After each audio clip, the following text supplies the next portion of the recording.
it's okay when we just some.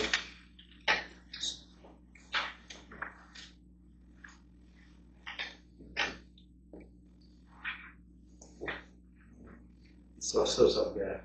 I don't think anyone got this properly.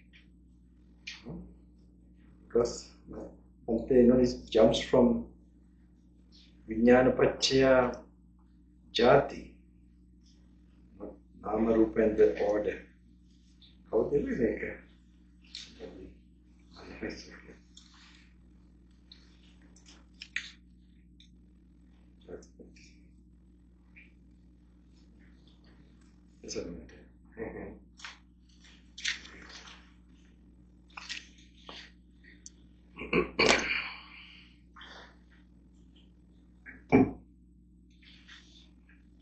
So, all blessings. Now I have to check. All are here who have taken part in the retreat. Everybody there?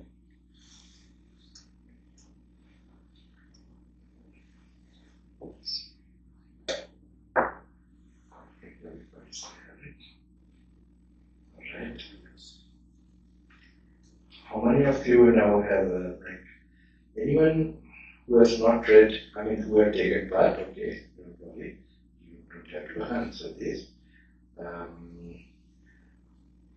Under the Kantavaga, the 5 aggregates, which we did, anyone who still could manage to do more than half? Okay, you were outside, right? You were coming from outside? Anyone who stayed inside here continuously and couldn't finish more than half Kantavaga? Sorry? I'm inside. Okay, and you couldn't finish more than half? Yeah. Oh, okay. You're working or what doing work? But I don't understand, but I agree. Yeah, that's okay. Did you do it more than half or less? More than half. That's what I mean. Not by understanding. Yeah. That you just read without understanding. Did you do like that? More than half? Yeah. That's okay. Close to the point where I told, or how much close to the point I told to read?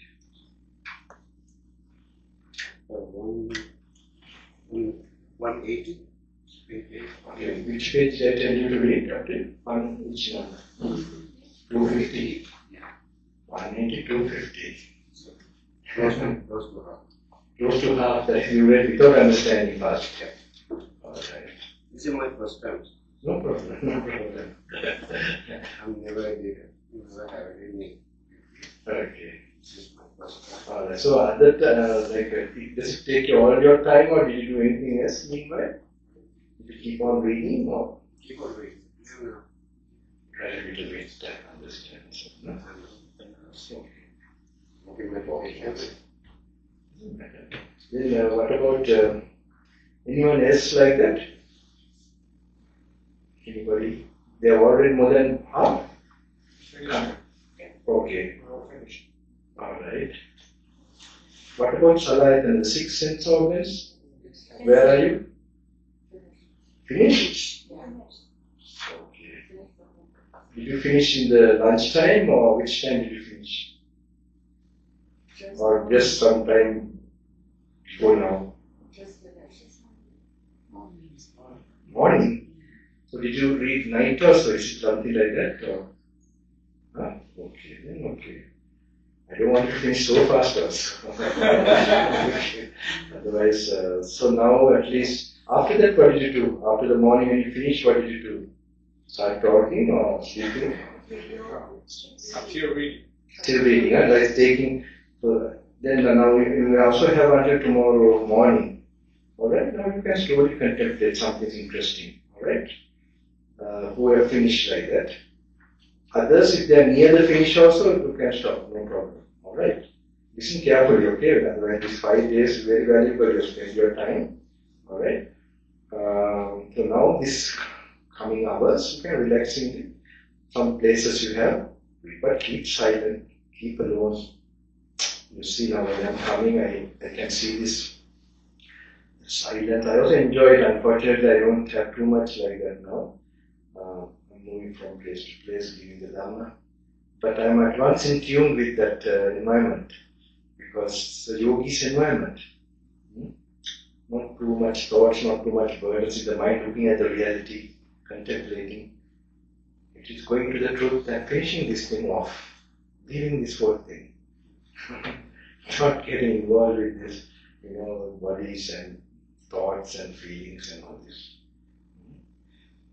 Even doing that is so blissful and it's like learning something really meaningful. Knowing that this is not meaning is the real meaningful thing. All other things is actually what to do. People, I'm sure from this retreat and just even coming in contact with this, you will get some kind of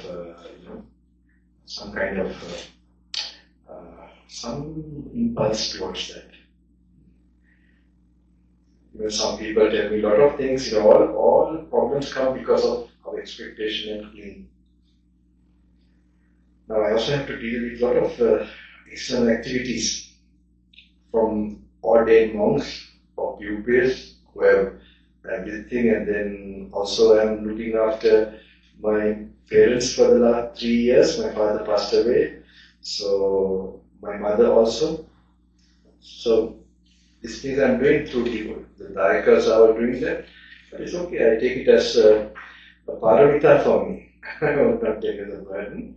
So from both different sides, all these things come now when I come here. So sometimes about the people who have ordained. So luckily, I have seen the solution not holding or clinging to anything. You can give a good answer or good suggestion, good way to do things. Clinging will all disrupt everything. Everybody might be shocked because all people are expecting clinging in some way. Youth Dayakas, they will cling, they will expect the monks to do some way. Sometimes who are really connected to me, I find they're also very unconditional. And surprisingly, not surprisingly, it's like it has become normal for me. Even who drop me into deep jungle and arrange everything and go, the army is surprised. This kind of people are there in Sri Lanka. They do exist. They have no expectation that, they're really advanced in that way. Because they have so much faith in the Buddha. Not maybe deep understanding, but faith is there. And they are doing it for, great sangha and so on. So, even now I have to just suddenly face so luckily sometimes the way I take answers is my own idea is there. Then I consult some few people still living in this world who can communicate to me some, the hidden structures of beings or some things that I need to consider. So this way I will take all that to count and then find an answer. So that's easy for me. Easy means I see then something good for that person. So like this I have to, so suddenly Dayakas also surprised maybe. I would, but I want to just get that good karma of, giving people some good way how to deal with things and make their life successful. And sometimes I never imagined to do those things, but I give up, I let go of my own ideas. And that's a very peaceful way and very easy way to try to control things. As a monk, what to control, you realize, or at least you're trying to realize more, this is not mine. And accept things as they come. So most of you, anyone of you also have read, if you have read the Attanagalla, then try to take few and contemplate. Okay?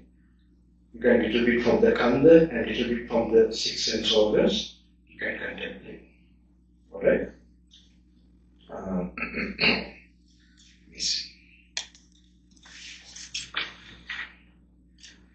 So I'm just going to give you some extra discourses.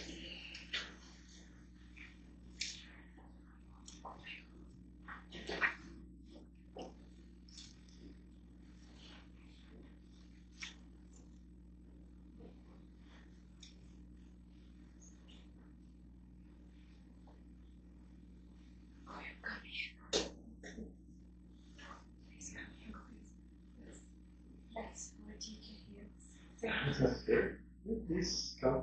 Sit on that. It's comfortable, and we are very grateful to giving this opportunity for us.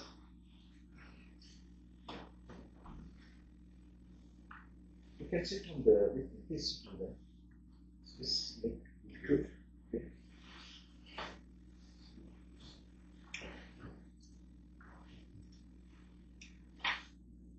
So this is like end of the retreat. Actually, this retreat I need at least 2 weeks. It's a 2-week retreat with my teacher when I was 23 years old. That made a big impact on my life. So, but what to do when I started this now to give to the public 2 years back? I had to make it 5 days as the most popular or the common. Anyone that more programs in 5 days, and 10 days we have made so that that effect can happen. Who can make time like that?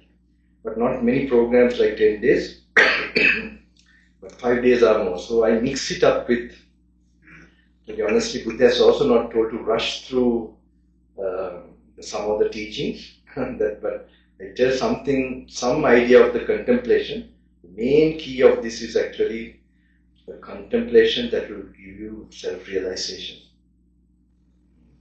These are popular words, that's why I'm telling you, like self-realization is something who we are or what we are, and whether there is a we here. So that is a question, and especially how the idea of I and kind of sense of I rises in our mind. So now I have explained already just in a small thing. If I tell, it's always related with feeling. And feeling is like a part of consciousness. It's a factor of consciousness. So Buddha actually tells the parts of consciousness. He's a master of consciousness. And he defines the whole universe as being conscious of anything. When there's unconsciousness, the world does not exist to each person. So when consciousness arises, then only that world is experienced. So he actually breaks down what happens in the consciousness. We feel, we perceive, and the way we perceive, we react. Very simple terms. So it's happening all the time. And consciousness is not like, it doesn't try to make a any place in the body or any location in the body. So now actually in the modern science and modern neuroscience, they're trying very much to relate with the parts of the brain and so on. So this is actually quite little opposite. The Buddha actually shows that it's a conditioned thing, like you have the organ, like the body part of the say eye, and then you have a corresponding consciousness will arise by a type of stimulation that will come. So like, for example, it's like light or form. So like sound waves, for example, if you strike your eyeball, you don't hear from your eyes. So you don't see from your ears.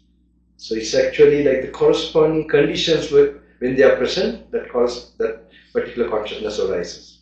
So there's eye consciousness, ear consciousness, like that. He separates these different types of consciousness we get. So we get the idea of ego or the self. To this, these are the only things that as a phenomena, certain things arise in the world. So where there's time also, there's measurement of time, there's a beginning, there's a continuation, and there's a disintegration. So other than these things, we can't measure time also. Okay, the body or the material parts of this existence, whatever made outside in the whole world, not in terms of electrons, they used to look at in terms of Panchabhuta, it's called the 5 elements. Hard nature, soft nature, like this. So that also is a purpose in the Buddha's teaching to separate, like there's no difference between, like for example, hard nature is more predominant, say to our bones or teeth and like that. So when you look at it mentally, where there's an exercise where we begin to see like the hard nature, what we call, because it's in our space, ours, when we take the bone, for example, we can see the hard nature, and then say the mic here or the table or the ground, the hard nature of the ground as a nature, when you take it, they're same. So watery nature, for example, or liquid nature, if you have like your blood and urine maybe, and then the water in the tap and so on. So mentally you begin to really see this is a wisdom part, especially with the related to the wisdom eye of the frontal cortex. Sometimes this old times it was well known how to develop this particular eye, this awareness. So for that, Buddha also saw sensuality very disturbing or damaging for this eye to open up for the five senses, and which have more stronger. So that's why there's a process of disciplining and slowly making your brain or mind capable of like awakening a sleeping eye, the wisdom eye, slowly. So there's that level of disciplining of sense stimulation and so on. So today we have phones and everything. So I have told even before the retreat, because this is not just a knowledge of the teaching. There are a lot of, now we have universities, they study is really damaging these teachings, because this is actually, they will create visions. I think you all have practiced this the Zen way. There's a koan, I have heard. I have not gone through very deep teaching of it, but it's like he also, to an empty mind, without trying to understand, you will understand. It's like intuition.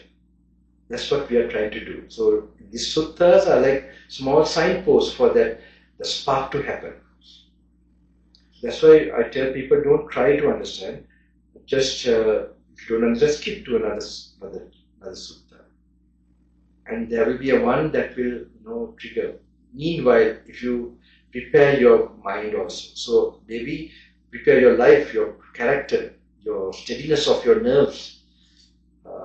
This is also kind of rocket science of liberation, of liberation from your impurities of your mind, defilements of your mind. So this is very important to prepare. So even sometimes you might not get a real, very impactful insight. So if you're enjoying meditation meanwhile, enjoying or experiencing stress-free, peaceful, you have mastered it slowly. Now when I was walking also, I'm not used to talking and walking, because we are trained to just be in that present moment, observe it. And it looks so simple, but when we do it again and again, then we find peace come into our mind. Why we are losing peace? Because we are too much thinking of something which is not existing, and in the past or the future. And this simple observation of when we are driving, just to feel the steering wheel or to feel the seat, this we are not doing. But if you're a yogi or a meditator, you'll be doing that. And then that will lead you to going inward through the more attention to the physical body. That's where you're actually traveling within, and within is the ocean of peacefulness. It's vast. So if you touch that, you're not. So we have to learn to balance it to do that. And when we have to think something outside, okay, then do that. And you use more creative mind and sort of spontaneity to get even better solutions. You will perform better in those work that you have to perform outside. And then also you're preparing your life as a human being for greater experiences. We are not born just to eat, sleep and die. We are born to, experience it, and especially to know the secret of death. So that we will not die. This can happen actually. When we dissociate from things that dies, it will not happen to us. So body is something that dies, consciousness also. All consciousness, rising of consciousness depends on a body. It can never rise in like free space or something.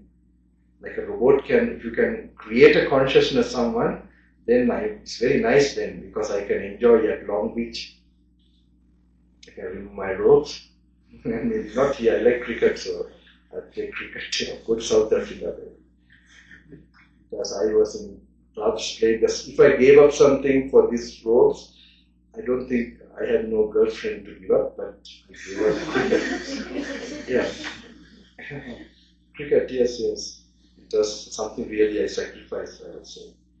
So many years back, it's really we have this opportunity to somehow do this. So this building blocks of consciousness, because this is closest person I think in this part of the world who explains consciousness and also argues and explains with the scientists of neuroscience. He's a neuroscientist. Actually, he himself is a scientist, so he had the authority to do that.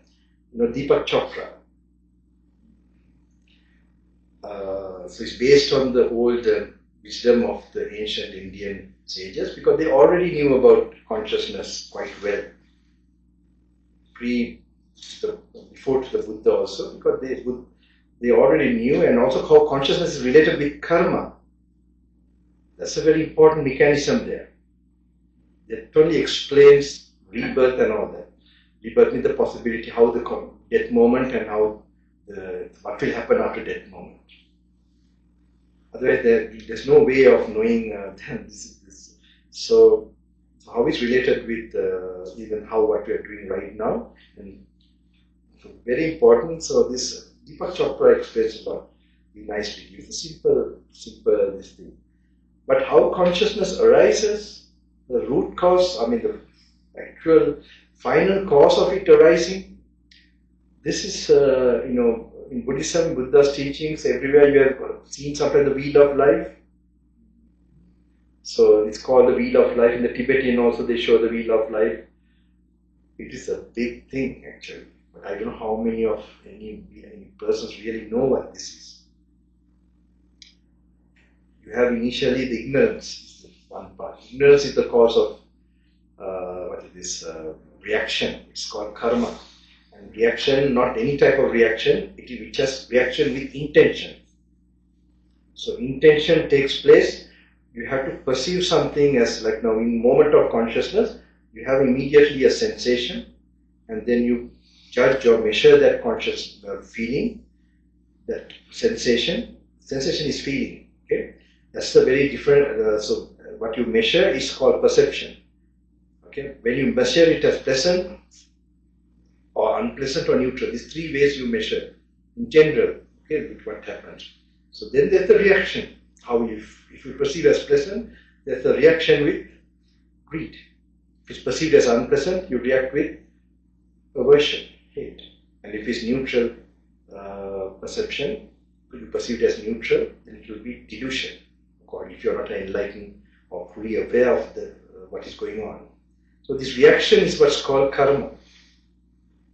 So with greed only you get that intention. So if you think, it becomes a mental karma. If you talk with that, it will become word karma. But that has retribution and nature's law work. There's a nature law like that. So and that brings the type of consciousness we'll get in the future. The conditions will be brought for that consciousness to arise. Type of stimulation that will come from outside, and type of organs you will have. This is a interesting technology of how it works, this whole process, and then how we will be reacting again. So that what we are experiencing now actually shows what we were in the past. So now in the Western culture, actually it's not easy who are brought up here, and I don't think even in Eastern people, sometimes they blindly think everything is karma, everything is this thing. Not enough research is done. Even Buddha would not agree for one to just blindly accept him. So I see in this part of the world, Edgar Cayce, many mansions. It's a very good proof, and I got to know from this monk, Virginia State University, Virginia, there's an entire school researching about reincarnation, rebirth. He said he will send it to the Nepali. He sent it to me, sir. But I have to see how they are researching. But Edgar Cayce is very, very, I have read it before, it's very interesting that he goes to an unconscious state. He was called the Miracle Man of Virginia. But he had a lot of these case studies where people from all over states used to come and who had no solution from any other way for their problems. And then he goes back to some of the issues, some problems, like Crusaders' time, Jesus' time, what we experienced, why we are now behaving like that. So this is very, it's interesting. It's interesting. And he talks about karma. Sometimes migraine, where you like, Crusaders' time, you were one, my teacher, it happened with my teacher. he said he had a migraine for so many years, and he to tell me sometimes about Edgar Casey. Yes, and that when he had this migraine, he became vegetarian for that reason also initially, to work on it. And then one didn't go away. So as a monk later on, when he was practicing and purifying his mind more, suddenly there's a voice like it came like, look, now look. And this suddenly he had a kind of a vision where there was a soldier jumping from like a wall and like a crusader, the old thing, and giving a big knock on this somebody, and then he felt that pain, and then he just woke up, like a half dream or I don't know what it is. So then after that migraine went off after this vision and experience, and then he tells me that that soldier was he was that soldier in the previous life. I mean, in that particular life. So some karma, some problems also don't get resolved until you see the cause. So until your system is prepared to see the cause, you will not get these experiences. So very interesting. Very interesting is to tell me like this. We have some diseases, how much we do, it's not going away. There's then the karma reason behind it. Today I told these topics because I wanted to. I've told them before. I felt like something to share. I always tell.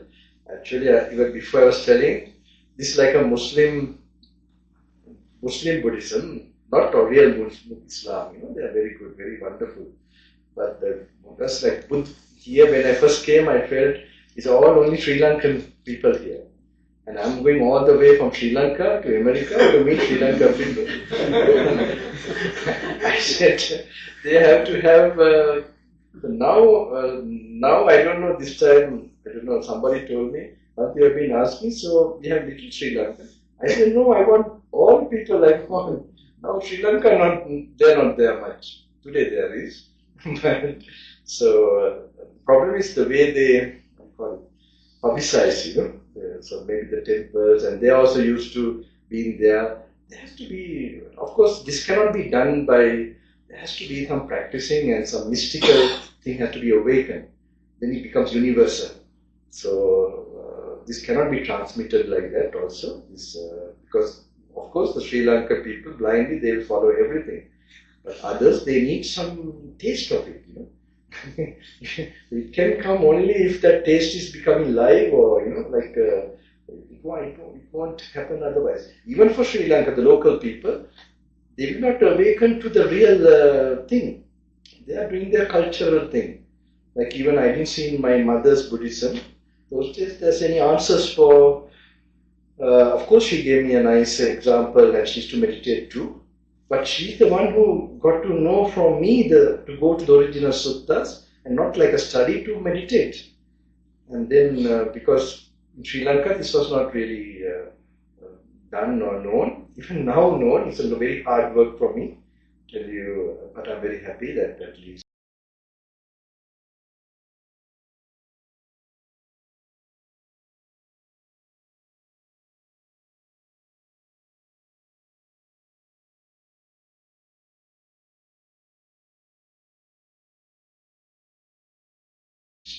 People get some, they're getting the books and not just reading, know to apply, and then they're awakening the old path.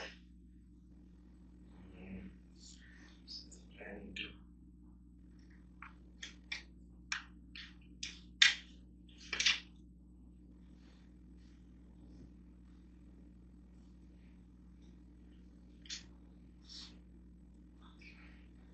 page number 339.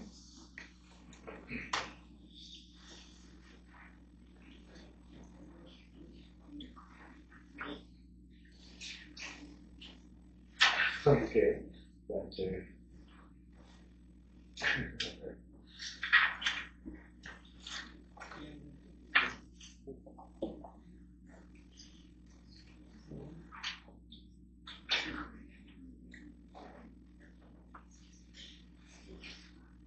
Symbol is on 362.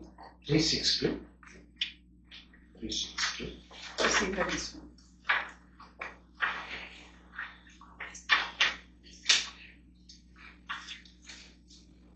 Single is 362. We don't have some extra books, no? Let's do better than that. 3. What were they? Similar.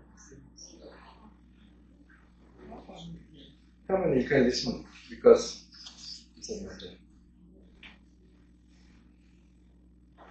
You will hear when I'm. It's a matter. It's a matter.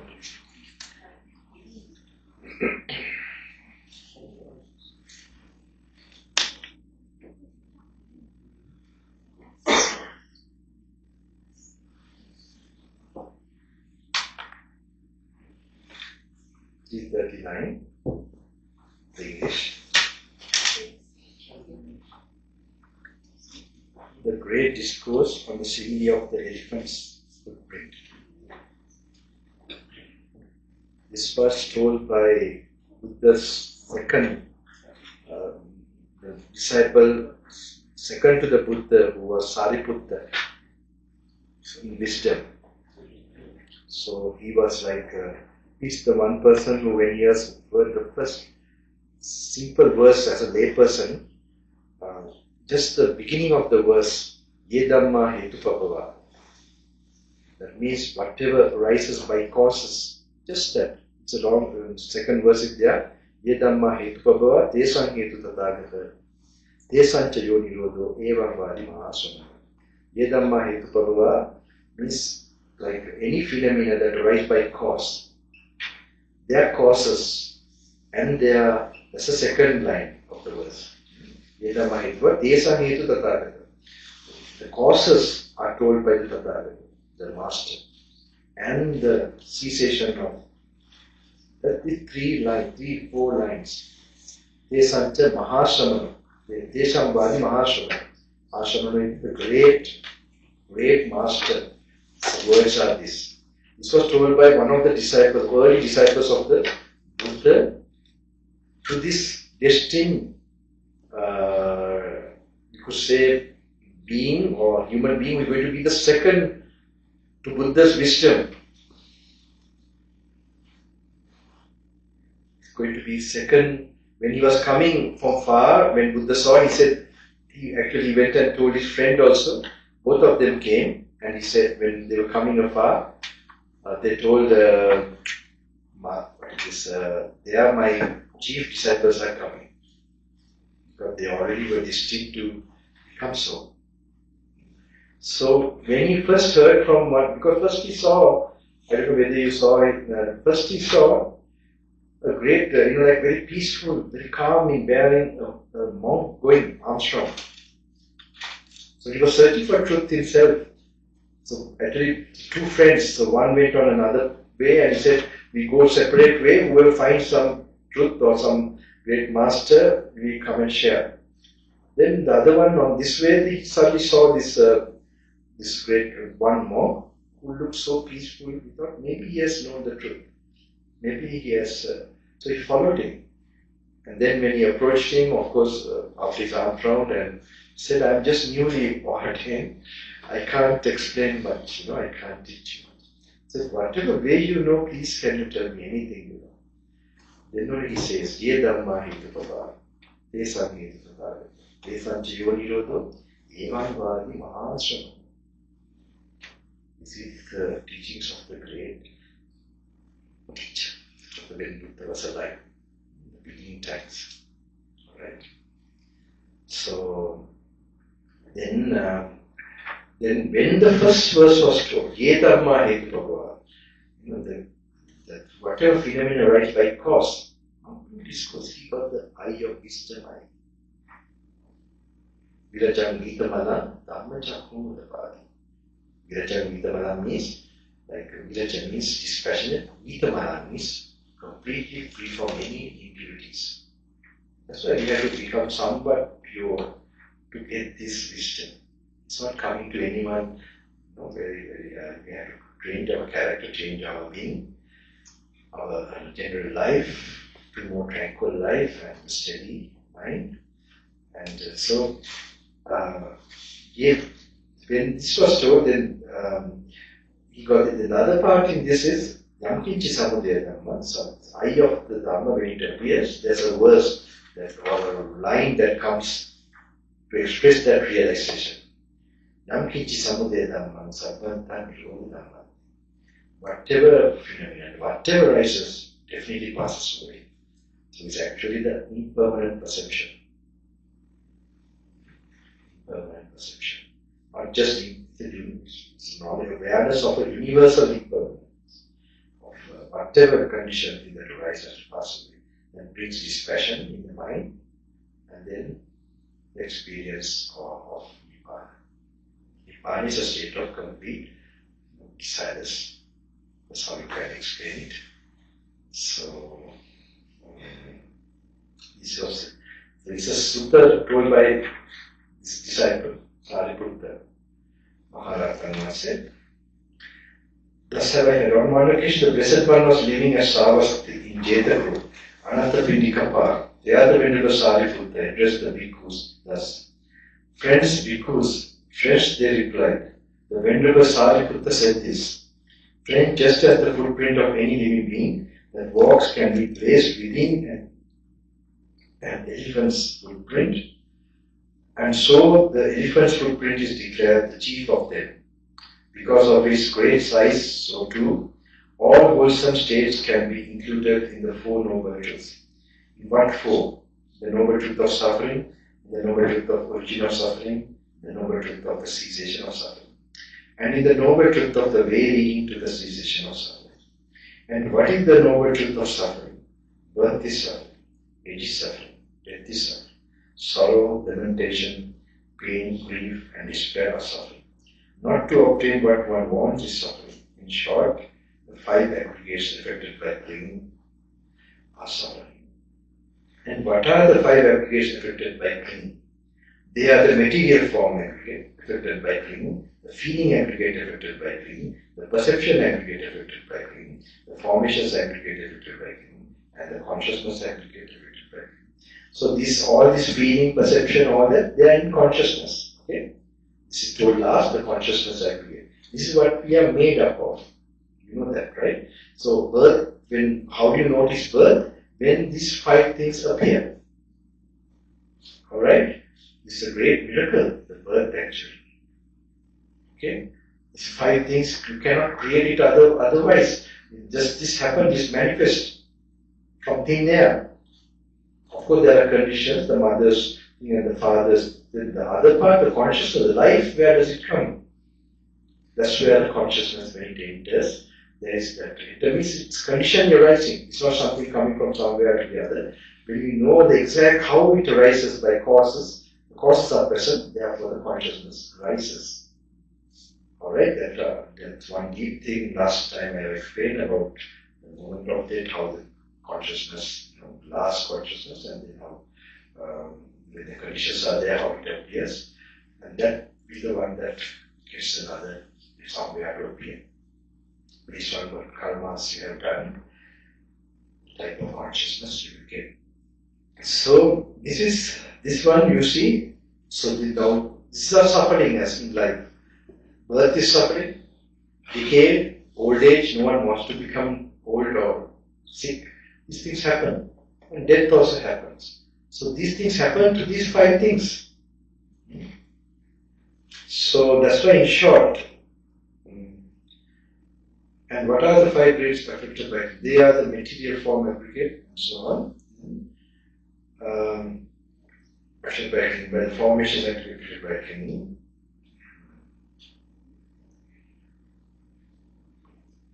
So in here it explains birth is suffering, aging is suffering, death is suffering, sorrow, lamentation, pain, grief, and despair are suffering.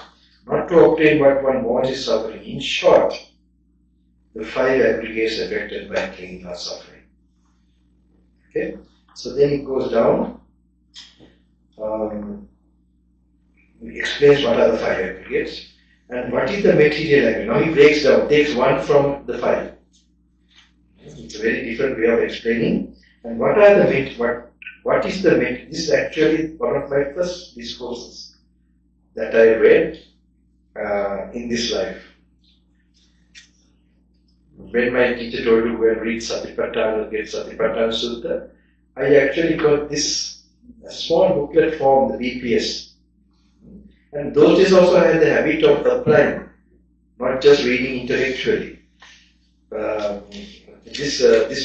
what I said, how I applied this when my auntie shouted at me. So to see that what the experience was not real. So it was like you had to make it a perception. So that delusion, this is the one related to wisdom. So when you contemplate and it becomes part of your way of perceiving, that's a meditation we have to achieve. So that's why we read and walk and contemplate, think about it and relate to us. And then in real life, with that wisdom, whatever level you have that perception, you definitely have an effect. That will reduce your reaction. Not that you're pretending to be, if you're fully aware, then you don't react at all. But at least it should reduce slowly. So more you associate this, more you get that clarity of wisdom, vision, you will react less. There's nothing to react too much. React with anger, greed, delusion. What is the material form affected by clinging? It is the four great elements and the material form derived from the four great elements. And what are the four great elements? They are the earth element, the water element, and the fire element, and the air element. Okay, it's taken like this now. What, friends, is the earth element? The earth element may be either internal or external. What is the internal earth element? Whatever internally belonging to oneself. So I told you I'm sure you know, by now, when you're reading this, you relax, you make your body comfortable, and look at yourself like from outside, and then what you're reading, you learn to apply to watch yourself, what must relate it to your actual experiences. And what, friends, is the earth element? The earth element may be either internal or external. What is the internal earth element? Whatever internally belonging to oneself is solid, solidified and clung to. That is head, hairs, body hairs, nails. So you have to visualize that. Because that hard nature is more predominant in these body parts. Nails, teeth, skin, flesh, sinews. If you are properly visualizing it, that means without rushing, just noting, without noting, if you are really looking into you will also notice your in-breath and out-breath. Not that you especially try to notice the in-breath and out-breath, because you are that much relaxed and in the present moment when you are reading and applying.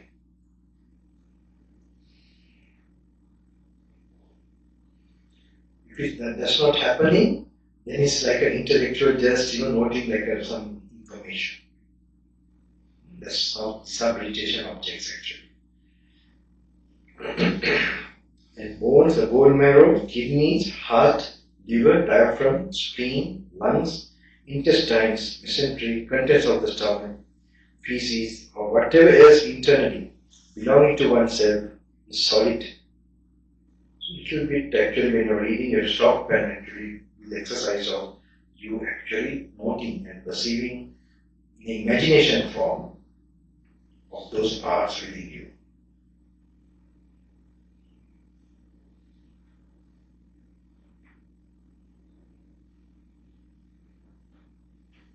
Belonging to oneself is solid, solidified, and clung to. This is called the internal earth element. Now, both the internal earth element and the external earth element are simply the earth element. This is where you are trying to get wisdom, to see the final true nature without the conceptualizing.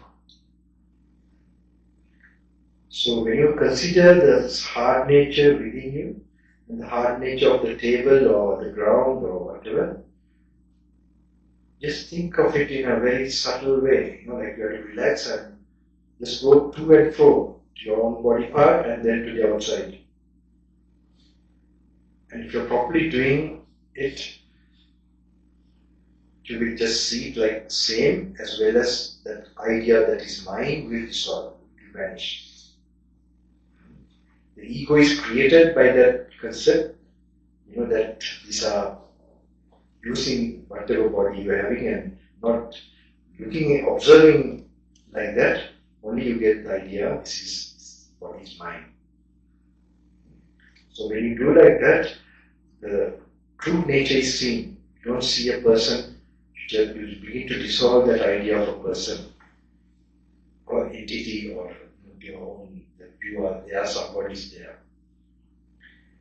Belonging to oneself is solid, solidified and clung to. This is called the internal earth element. Now both the internal earth element and the external earth element are simply earth element.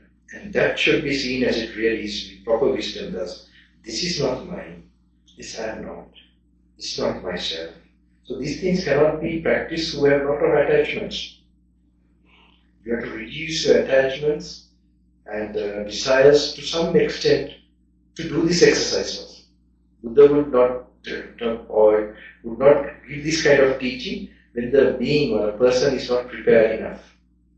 It will not make sense to the person. So at all sometimes. So when you are visualizing and practicing, you will become more desireless. That means you will notice it tangibly too. How? When you are reading now and applying, you will find a more lightness entering your mind and body. That lightness is in the right direction. Because there is that invisible clinging you have that will start to reduce. And you will feel more restful. That's how we should be reading these suttas. So I know something else also happened. More you become calm and peaceful, your body chemistry also begins to change. Your body chemistry, your biology or whatever, the hormones and everything, will also start to change. And your appearances also start to change.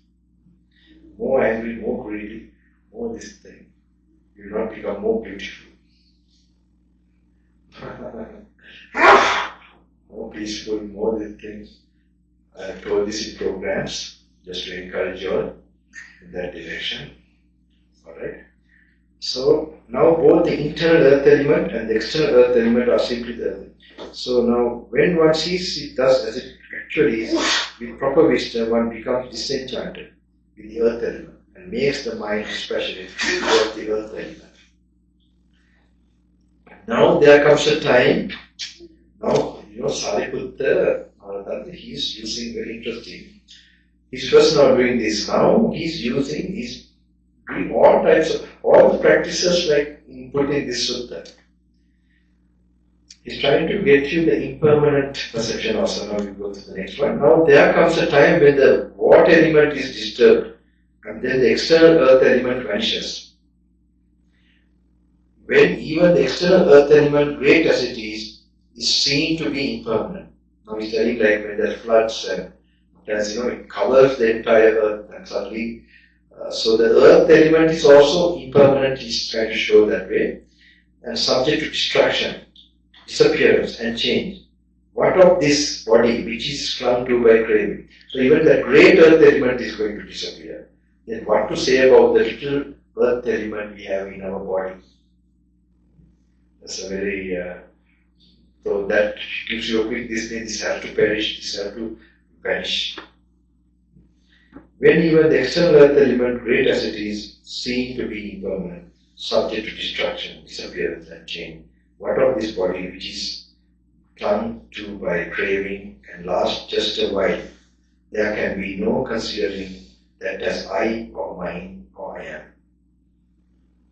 So then, if others abuse, reviles, scold and harass a bhikkhu who has seen this element as it actually is, he understands thus this painful feeling born of ear contact has arisen in me that is dependent, not independent. That is, whatever painful feeling you will arise, it is in consciousness, but it depends on the ear and the sound waves, for example. Okay? So the ear is part of this hard nature. Now we are relating to the initially, now that even this great earth has to disappear. So hard nature is very much with our ear. Okay? So ear, small heart, very small part, then that ear has to be impermanent. Then whatever feeling we are getting has to be also impermanent. This is like, this is a kind of wisdom you have to awaken where you're already seeing things are bound to pass away. Like once Ajahn Chah, you got to know, he was questioned, like, you have this to like nice, or they saw that he seemed to like this nice, glasses and all that, which decorated or ornamented and so on. So they thought he had this attachment to this cups, glass cups. Then he suddenly told, when one devotee questioned him, he said, they are broken. Yeah, they are broken. So just to convey that in his vision, it is broken. For him, it's not seeing as a glass, it's already broken. He is already in the perception of impermanence of it. So like this kind of awareness you are developing, a wisdom. So when you have to get used to this very different type of thinking, way of looking. And it's as I see these teachings, actually, you have to really relax, free from all these other things, and just thinking generally about life. Something like this. In a very contemplative way. Then only this kind of thing can really go into you. So it's a really, so then when you have realized like that, when you have an experience like that, you're not just seeing impermanence in this just right now or something. You have already seen it, and you already, the whole consciousness is pervaded with that awareness, and then that detachment will be already there inside you. So that is dependent, not independent. Dependent on what? Dependent on contact. Then he sees that contact is impermanent. Okay? That feeling is impermanent. That perception is impermanent. That formations are impermanent. And that consciousness is impermanent. And his mind, having made an element its object, enters into a new objective support and acquires confidence, steadiness, and resolution. How if others attack that bhikkhu in ways that are unwise, for undesired and disagreeable by contact with fist, clods, sticks, or knives? He understands thus this body is of such a nature that contact with fist, clods, sticks, and knives are safe. But this has been said by the Blessed One.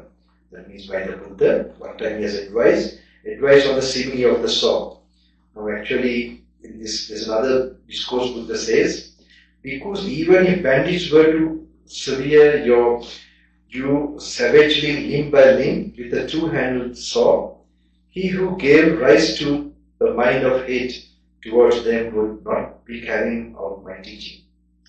He has advised like that. He has said that if bandits catch you and they use a saw and cut your leg, if you have even a trace of anger or, anything with you, you're not a follower of mine. But when they are cutting from inside your heart, you have loving kindness, then we are supposed to be disciples of the Buddha. So, by carrying, so he telling to remember this. So, tireless energy rise to the mind of hate towards them would not be carrying out my teaching. Okay, because even if bandits were to sever you savagely, limb by limb, with a two-handled saw, he who gave rise to a mind of hate towards them would not be carrying out my teaching. So tireless energy shall be aroused in me, and unremitting mindfulness established. So there's another way if somebody is cutting you like that. You can really watch and see that the feeling is not me, the flesh is not me. So I know people are not cutting their leg when husband has been scolding the wife, or the wife is scolding the husband. They have seen, one of the ladies, she told me, how she has used this sutta to see that there's elements and consciousness depends on the body which is not yours, and when they were shouting, she has not shouted back or she didn't feel much. So this is very good, and not only for just shouting, to do some attachment to these people around you. Otherwise, I've explained that when you get attached only, you feel irritated and you're making karma all the time. And when you make karma like that, then the moment of death, based on that, you will get the last thought. Okay? I told you so. All this, while we are living, we must do in working places, bosses, colleagues. So all that we have to replace this practically, so that naturally your reaction will be less, and you will have a pleasant time, and the people around you also will get that good vibration, and they will also start to change. But if you pretend you are not angry, internal anger goes like vibration, and people feel it, they sense it. Okay, there's no purity in it, so there's no mystical force in it. But if you have real compassion, it can create something. I have so many experiences about this. Sometimes even with my certain brother monks, like I was very young monk, and some of them, they want to follow some of the things. So they love me, they all like me, but some, older than me age-wise. So sometimes, when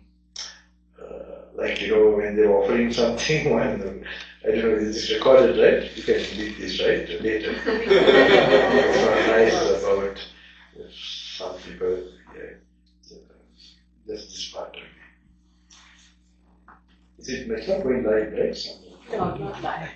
It goes to Kanaho and then they... So suddenly, when they're just coming near, it's like,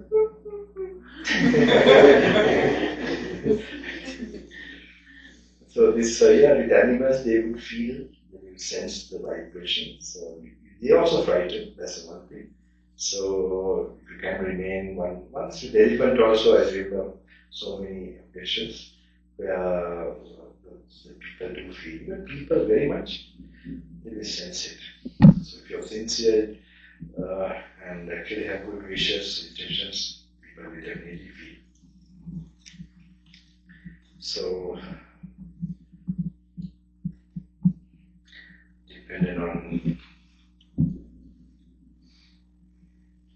that, consciousness is impermanent. Now if others attack, so tireless energy shall be arousing me, and unremitting mindfulness established. My body shall be tranquil and untroubled, my mind concentrated and ununified. And now let contact with fist, clods, sticks and knives assail this body, for this teaching of the Buddhas is being practiced. When that bhikkhu thus recollects, now there's another method he tells. Now he gives a lot of techniques also. When that bhikkhu thus recollects the Buddha, the Dhamma and the Sangha, this is also another practice where you should get calmness. It's like Buddhanusati. If equanimity supported by like the Buddha was here, how I react. If you just recall like that, you should get a special energy. Okay? If you don't get, you should be worried about that. You don't care, or you have not much faith. Alright? So, equanimity supported by the wholesome does not become established in him.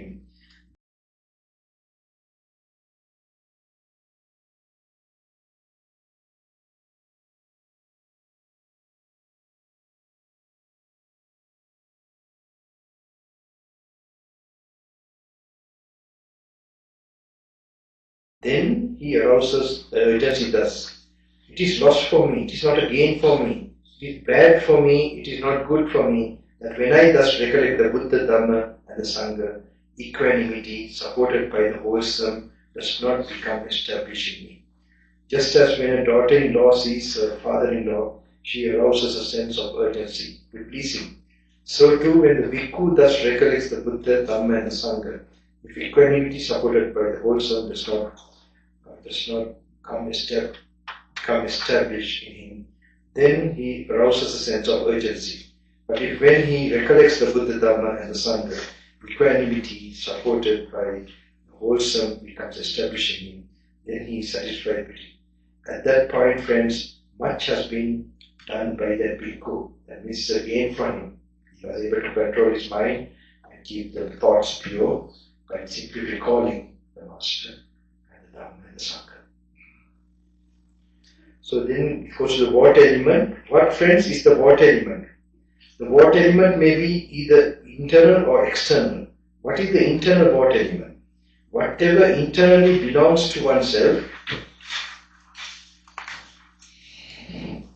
is water, watery and clung to. That is bile, phlegm, pus, blood, sweat, fat, tears, grease, spittle, snot, oil of the joints, urine, or whatever else internally belong to oneself is water, watery and clung to. This is called the internal water element. Now both the internal water element and the external water element are simply water element. And that should be seen as it actually is with proper wisdom. Thus, this is not mine. This I am not. So whether the water in the tap, this is an exercise you have to do. Whether the water originating the blood, maybe the urine, especially the urine when it goes into the the toilet there, it mixes with the water. You see, while it was in our body, you thought it's my urine. When it went inside, so it's actually a mental idea, a concept. It's not really true. It doesn't. It's our mind made. This is not mine. This I am not. This is not myself. When one sees it thus as it actually is with proper wisdom, one becomes disenchanted with the water element and makes the mind dispassionate toward the water element. Now there comes a time when the external water, this is a nice way of looking at the impermanence. Now there comes a time when the external water element is disturbed.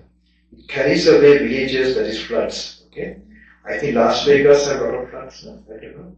Was this like Las Vegas? Texas. And Las Vegas for some time, right? I've heard, I don't know. Villages, towns, cities, districts, and countries. There comes a time when the waters in the great ocean sink down 100 leagues, 200 leagues, 300 leagues, 400 leagues, 500 leagues, 600 leagues, 700 leagues.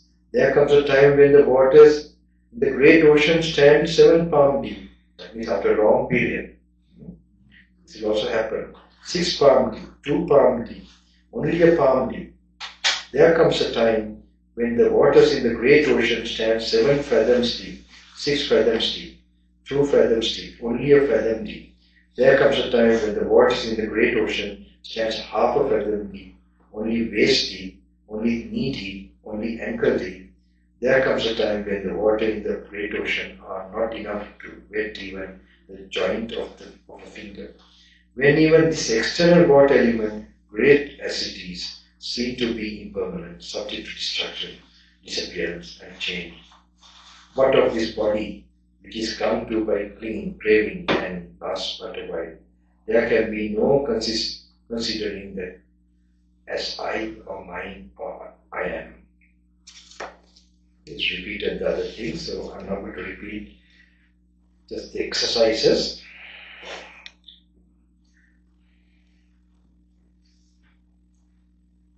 So let's see. That's the internal interesting part. Okay, here. Page number 342.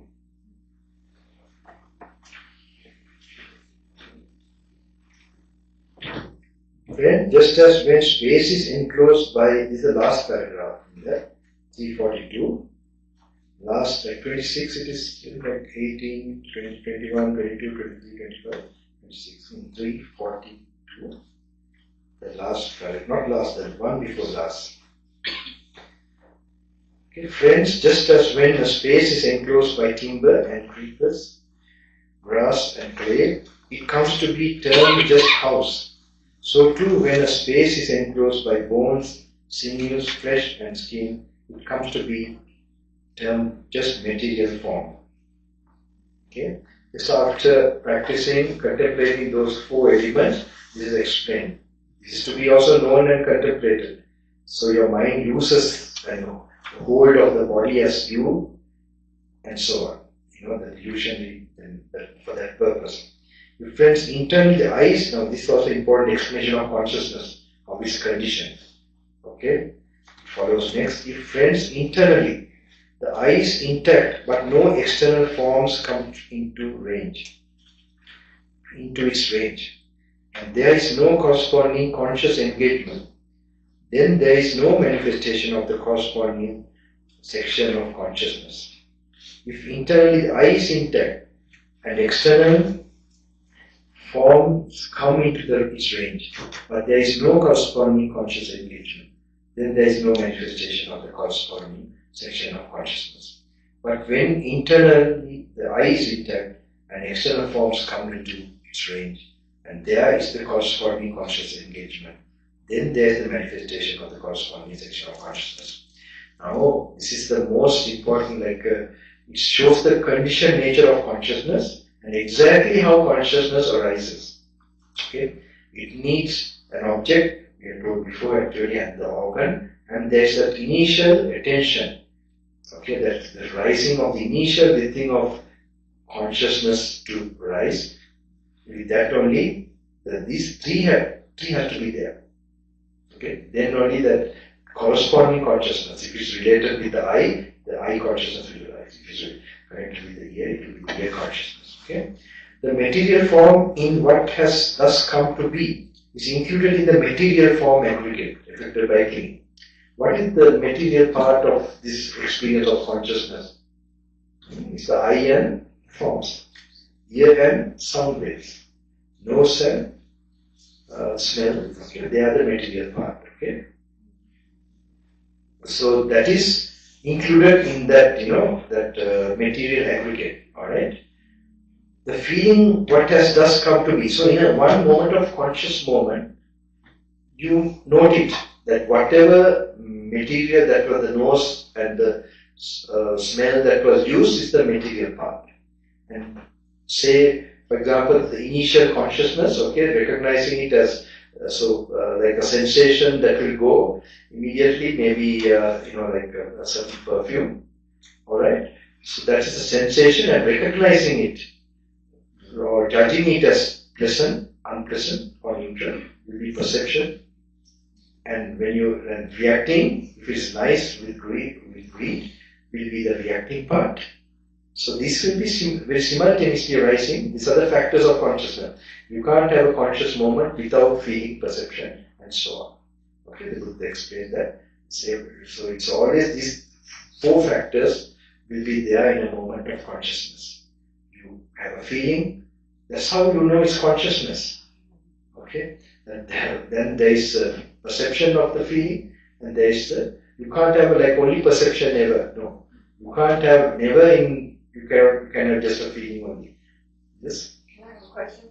So there's a consciousness also coming from formations, coming from influence. So that consciousness doesn't have contact before it.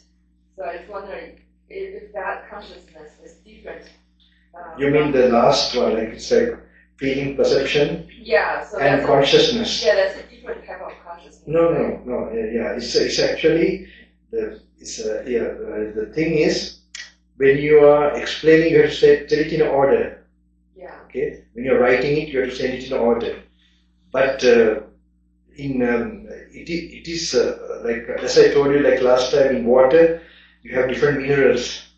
All right. Same way in a moment of consciousness, you have very specific, different functions, different parts. That's why what is connected with feeling is feeling. It's called feeling.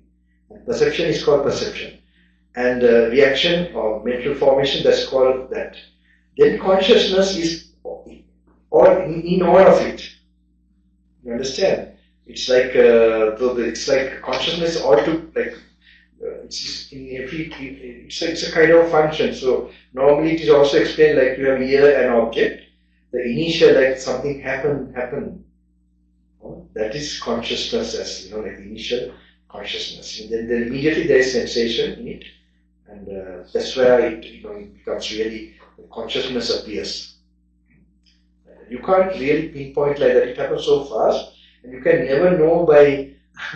You are not supposed to know like that because it can never be known. Like you recognize this. There's no instrument to know like that. Okay, but Buddha's great Buddhahood, he has the ability to break the parts and tell like that. There's one place it is said like you get water from a ocean to separate the water, that this certain molecules of water is from the Ganges, certain water is from there. Like that separating, impossible thing the Buddha has done to show like that. So I have another question. So in the 12 links, so the first is ignorance, and the second formation sense, 3 is consciousness, right? So that you already have consciousness there, and then the 4th is mental and material, but also in the mental there you also include volition, that's include formation. So that 4 is also kind of include 2, which is also formations, and 3 is consciousness, right? But then later on you'll have more consciousness after contact. So I think the name, material, and sixfold and contact, they kind of happen together, right? These are different ways of looking at the same phenomena. Yeah. So when you look at it like this way, it is like because of ignorance you have reaction. Reaction is karma, and karma is the main cause of consciousness to arise. Because the conditions are created by karma. The conditions are a stimulation from externally, and the organ type of organ you get. Okay, without this, and the way you get distracted, the initial attention, because we have karma there. Okay, so that is why karma is the main cause for consciousness, and if in the consciousness you will have name and form and so on. Just you must be. I told you that Sammaditthi Sutta, the right view sutta, that explains the components. Yeah. Just for your contemplation, like main thing you should know. It's like not to know pinpointedly which is which. To know that this is causing this. If this is not there, this will not arise. The cause and effect link to contemplate is the important thing. Okay, so if you don't react, you will not get consciousness, because karma won't be there and consciousness cannot arise. Like that, that is the purpose of this. It's not something that how much you'll explain what it is, sankharas, or this is some limited. The knowledge is okay for that, but then you should know it's happening now all the time in us, just to know this is conditioning this, and if this condition is not there, this will arise. So just for your contemplation, so it's an impermanent, like a fluid condition thing. So the cause will always be also changing. Just to observe that, to become awakened. But the actual experience of that is very, very more. So you have to go as a yogi. You have to come more, direct your mind to the present moment, be in the present moment, and get that tranquil mind. Then they will make a big, I told you, they will create a vision. Just the jati-pacha, for example, birth is the cause of decay and death. That simple word is not the exact experience.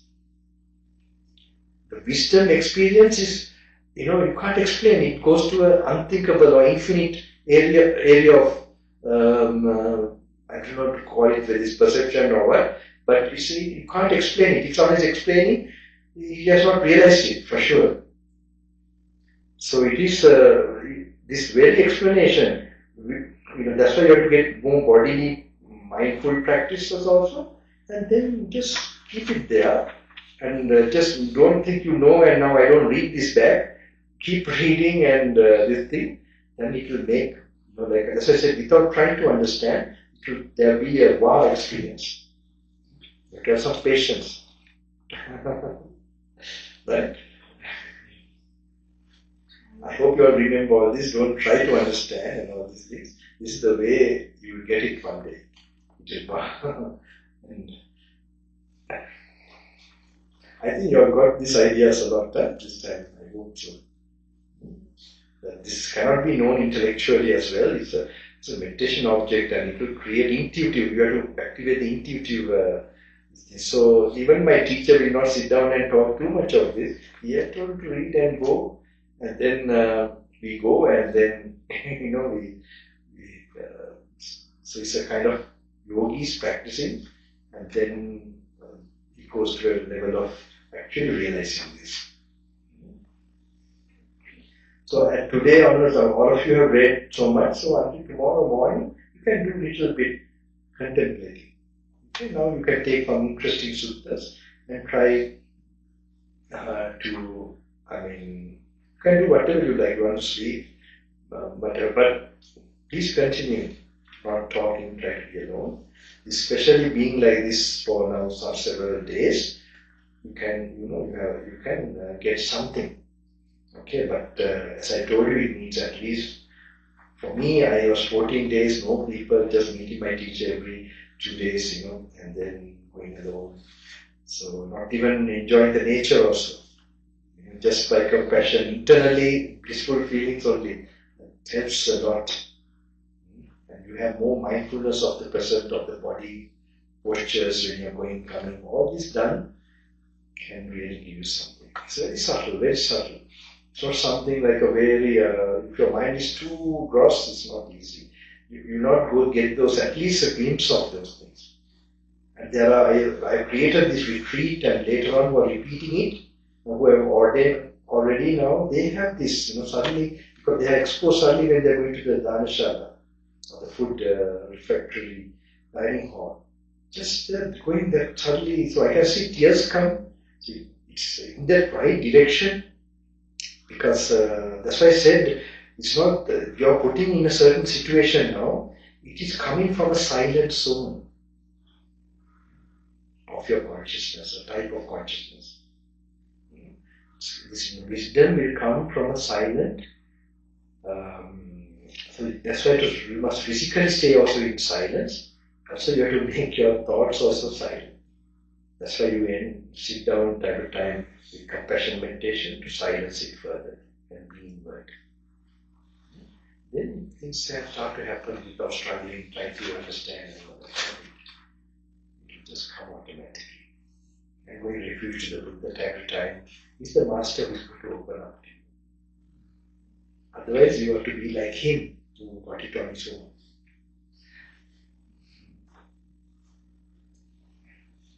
So, the material form in what has thus come to be is included in the material form aggregate, affected by clinging. The feeling in what has thus come to be is included in the feeling aggregate, affected by clinging. The perception in what has thus come to be is included in the perception aggregate, included by clinging. The formations in what has thus come to be are included in the formation aggregate, affected by clinging. The consciousness in what has thus come to be is included in the consciousness aggregate by clinging. He understands thus, this indeed is how there comes to be the inclusion, gathering and amazing of things into these 5 aggregates affected by clinging. Now this has been said by the Blessed One. Very interesting, Sariputta Maharata, the great disciple, is showing his wisdom. Now this has been said by, in short form is giving now this has been said by the Blessed One. One who sees dependent origination sees the Dhamma. One who sees the Dhamma sees dependent origination. And these 5 aggregated, affected by clinging, are dependently arisen. The desire, indulgence, inclination and holding based on these 5 aggregates affected by clinging is the origin of suffering.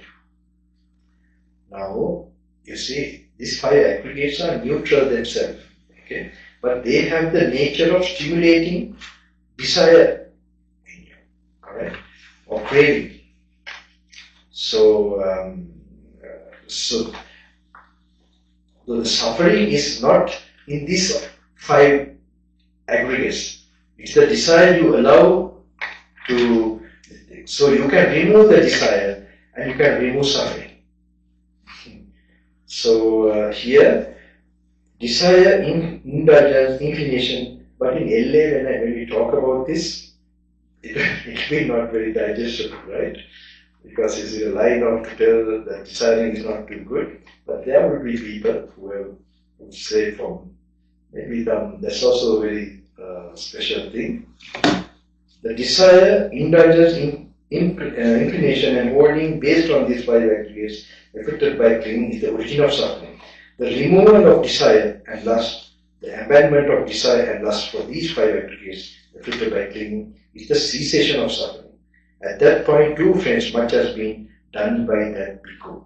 Actually, this lady yesterday, she told about the experience of that like sun for a plant, when there's sun and all these other conditions, it grows. So I think she felt that some of the teachings are what we are practicing. It's like taking away the sun, taking away the water, taking away all these things that nourishes these impurities actually, defilements of our mind and the causes of suffering in our mind. So when those are taken away, then this suffering dies. Okay? So this is very good. It's very similar to that idea. Okay? So this is the cause of it, and you remove the cause. I'm talking about Manual කියපු කාරණාව ගැන. මම ඉංග්‍රීසි තේරුම් ගත්තේ මම දන්නේ නැහැ. සමහර ඒවා තේරෙනවා. ඒ හොඳ කරුණක් කියලා මම කිව්වේ. මේ කරුණට සමාන කරුණක් තමයි අනේ පව ඒ කියන්නේ මේ ඔක්කොක්වත් තේරෙන්නේ නැද්ද දන්නේ නැහැ නේ. ඒක නෙමෙයි. අර සිංහල කට්ටියක් ඉස්සරගෙන එන්න අනිත් පාරේ. ඒක තමයි සංවිධානයේ ආරාධනා කරන්න ඕනේ හිමම ගැටේ. හැබැයි ඒගොල්ලෝ විතර කියලා කියන්න එපා. කොහොමද ගේන්නේ හැමතැනින් චීන කටේ ජපාන. ඔව් ඒක කාපිලි. කාපිලි. You must say Anglo-Saxon. I'm trying to bring all types of people to the program next time. So I told about Anglo-Saxon also and African, everybody. Okay. Yes, I'm not joking about this actually. Because this is not, you must see all like one family. Okay? Really. Yeah. And my heart doesn't go like this. The desire, indulgence and inclination and holding based on these five aggregates affected by clinging, it's the origin of suffering. The removal of desire and lust, the abandonment of suffering, and lust for these five aggregates affected by clinging, is the cessation of suffering. At that point too, much has been done by that bhikkhu. Okay?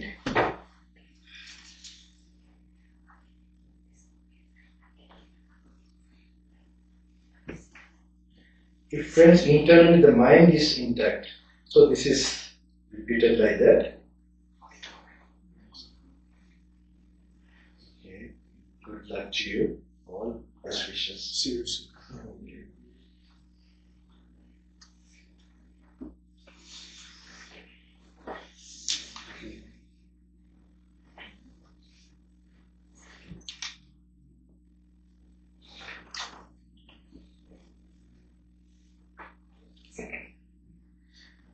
The material form, what has thus come to be, is included in the material form aggregate, affected by clinging. The feeling in what has thus come to be is included in the feeling aggregates affected by clinging. The perception in what has thus come to be,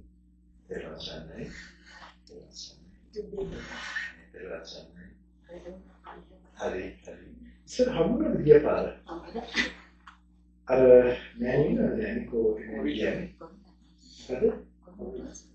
Program එක ආවද දැන්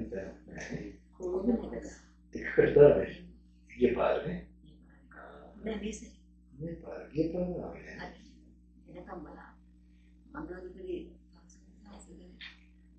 වනසේ ඒකට ආවද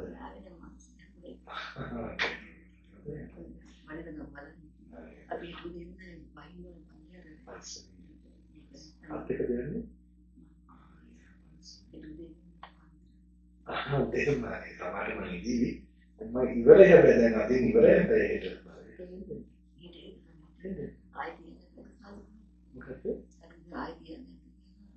අනිත් වඩිවන්නේ අනිත්නේ උදේ වඩි ticket තමයි අන්තිම දවස ඒතර උදේ අපොඩි මේක කියලා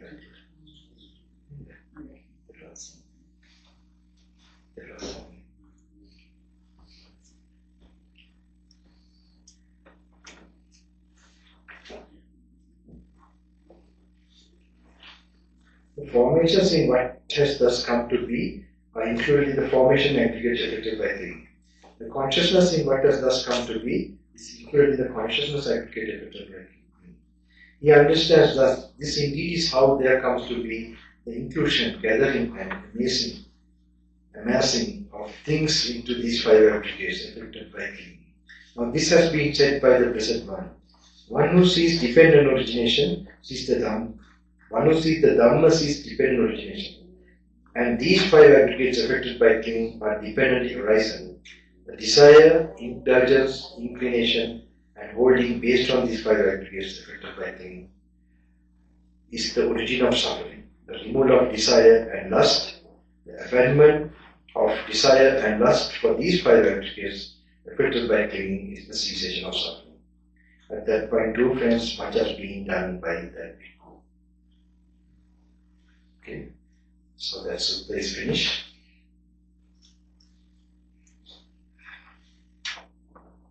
So now I'm going to last one, we call the parachute jump.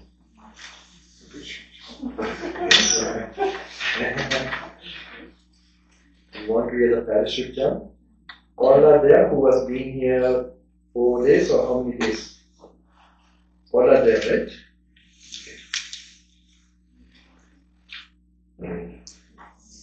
So there's another one, but you read it on your own, okay, when you have time. 367 page. You read that on your own, alright? Nandokavada Sutta. Just read it to understand, don't read it fast or whatever. 207. The Sinhalese, English it is 367, 207. in the Sinhalese is 407. Nandaka Vada Sutta.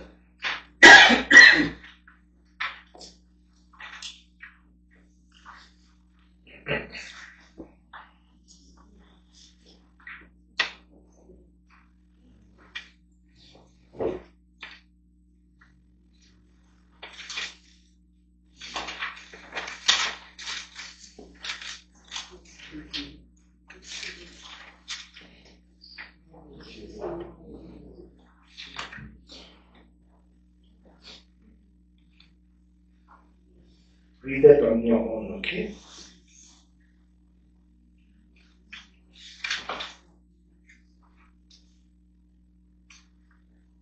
This one is like, when I'm not there, okay? Later when you are alone, you can read.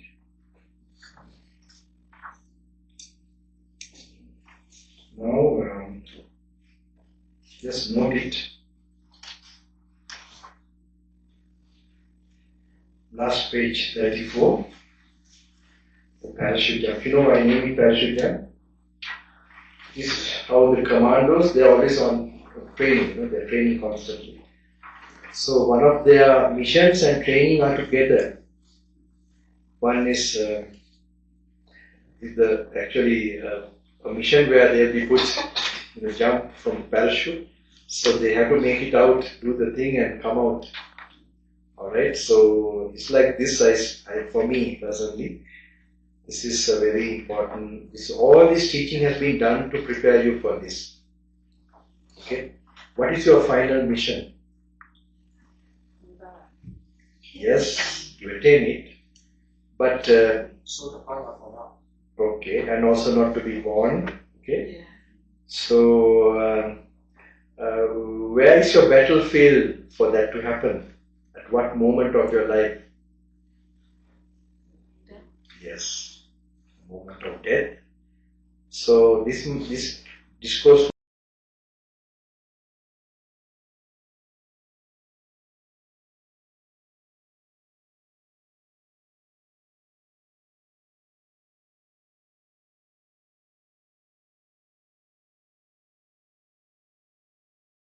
was given by my teacher, the last instructions of the sutras, and it was under one heading. He used to have sutras compiled under headings. He had his own writing, in notebooks, in his wandering, yes. So the heading is The Time Has Come. In Pali it's called Kala Magamiya. The time has come. Time has come for what? Sleeping? Or Gilanpasa? Juice? In the evening? Time has come. What is that time? It's dead. So this specific suttas, under that heading, he has the thing where the Buddha goes to the sick ward and instructs who are already maybe going to die and so on. And he instructs to those suttas. It's very good because then you'll be training this, practicing this. Already you are like rehearsing the moment of death and you can prepare yourself what you're going to think. Okay? This is the real purpose. I told you I faced near-death experience in Mansarovar. Then I was already, because I've been trained that way, then I know. But one other thought came that I couldn't help the people. I'll do it next time. No, that thought will be less. If I had to pass away. නක්තිදාන පුරන් පවුති කියන්නේ නිවනද ස්වාමීන් වහන්සේ? නෑ. ඔව්. ඒ කියන්නේ ඒක රහතන් වහන්සේගේ ඒ කියවනක් තියෙන්නේ. අන්තිමටම කියන ආයෙ මට පොඩ්ඩක් නෑ. ඒක රහත් වීම. කියන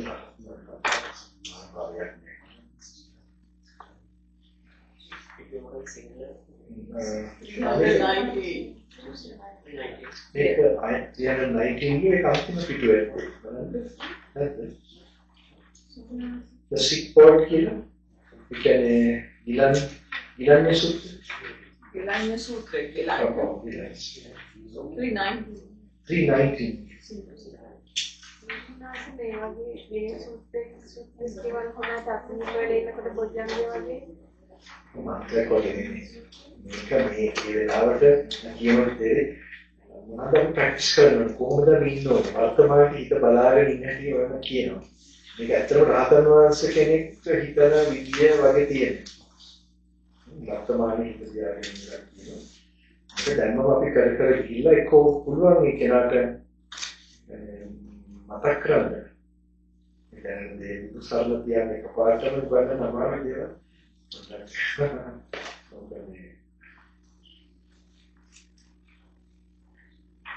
ඒකට හොඳයි අර පිළිත් කියන්නේ පිළිත් චෛත්‍ය වගේ වතාන විතර නැහෙනවනේ ඒකට මතක පොඩි දිනේ පිළිත් චෛත්‍ය වල කට්ටිය දැහෙන්න දාන්නේ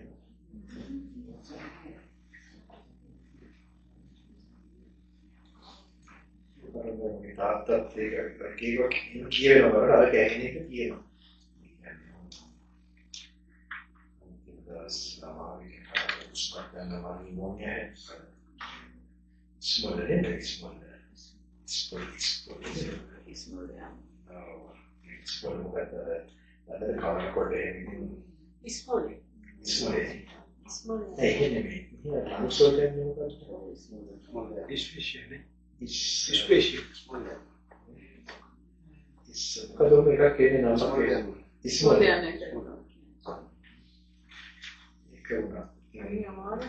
Kuna එක එකලා බේරුණා කියලා අනිත් පාර දන්නේ නැහැ එම කරනකොට ඒකයි උනේ ඊට පස්සේ මේ මොනවද මානසික කියන්නේ මොකද ඒ විලාපම තමයි අවශ්‍ය තිබ්බ පරමාවේශ අනුතිමක් තිබ්බා.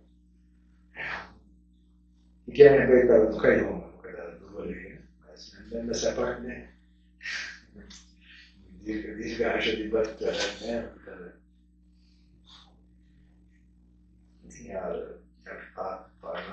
සාමාන්‍යයෙන් පුළුවන් විදිය දේවල් කරගත්ත එකක් මට්ටමේ පොඩක් ඊළඟ යනවා ආත්මවල දැන් අපි කියන්නේ ඉන්නකොට මේ වගේ දෙයක් කරන්න අවස්ථාවක් නැහැ බ්‍රිටිෂ් කොයිද කරලා දෙකක් තුනක් ඉතින් මේක යහමින් මේක මැරෙන්න ඒවට කොට හොඳට උදව් කරන දේවල් මේ වලදී තියෙනවා දැන් පුරුදුන කොච්චර ජීවිතේ එක දෙයක් කම්පා වෙන්නේ බයක් වෙන්නේ පුවල මේ රහස තමයි පොඩි තේරෙන්නේ. We're getting to know the secret of this life. So then, it's මට තවරුත් 18 ඉන්න කටින් සනීපයි. මොකේද දෙයක් නෑ. මෙයා දැන් අර ඒක මම පස්ට වෙන්නේ මම හිතන්නේ මම බුදු දෙයක් කරනවා කියලා නේ. ඒක තමයි තාමත් ඇත්ත. තව මහණෙනි ඔන්න මෙන්න තිබිච්ච යම් ඉන්සයිට්ස් ඇති වෙනවා. ඒක තවත් ඇහිදුනා මහණෙනි. ඒක තලාවින් බලනවා කරා. ඒක අනේ වහන පාන දැන් ඉස්සරවල ඇත්තේ මම දැන් නම් කොහොමද එතනදිත් ඒක මම කිව්වා අර මේ පේන එක නෙමෙයි ජාතිපච්චය ජරා මරණ. ඒක 아무තු විෂන්ස් තියෙනවා. Okay, I'm sorry. Some interesting thing. You must have that AI thing. You know, I have my other friend or devotee. He has that when you just translates into Chinese. That's how we talk, you know, because one, he doesn't know any English, not even yes or no. I'm thinking. Yeah, Maui Marta thinking, you know. එකට යදා මම බලාගත්තේ අතර මම ආත්මෙන් මහ පුදුම මේ පපුව පැලෙන්න අඬනවා. ඒක දැන් යනකොට හරි පපුව පැලෙන්න වගේ තමයි. That Bridget guy, I think. So he doesn't know. So he uses this. I tell it in English, then There's a device. Yeah. Maybe from AI, yeah. And we communicate. He goes with me to Kailash also. Actually, it was his first trip to Kailash last year. With me, he had been in the operation, so but he said I will go with Bande. And I also had a little, yes, last year, little bit, then there's a clinic that give oxygen, and I was stabilized. Just one night, I spent there and came back. So,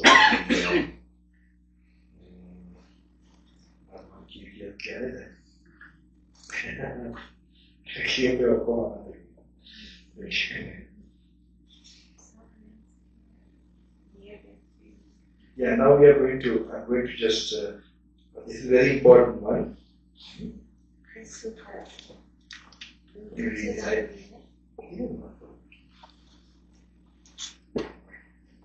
On one occasion, the Blessed One was dwelling at Vesan, the great wood in the hall with the big roof. Then in the evening, the Blessed One emerged from seclusion and went to the sick ward, where he sat down in the pointer seat and addressed the bhikkhus thus: Bhikkhus or bhikkhu should await his time, mindful and clearly comprehending. This is our instruction to you. Wait his time means the moment of death, okay? And how bhikkhus is a bhikkhu mindful? Here bhikkhus or bhikkhu dwells contemplating the body in the body, ardent, clearly comprehending, mindful, having put away covetousness and displeasure in regard to the world. He dwells contemplating feeling in feeling, mind in mind, phenomena in phenomena. It's Satipatthana, okay? Ardent, clearly comprehending, mindful, having put away covetousness and displeasure in regard to the world. It's in such a way that a bhikkhu is mindful. When you're walking, going, we have been unmindful all the time. Yes. Just simple this we have to start in practical life. You don't need this sutta, nothing deeply. If you're not even for a moment mindful and doing things, not useless. This have to be done and start in your real life. Only this hall only and then that you rush. I see you running like, I call this the animal walk.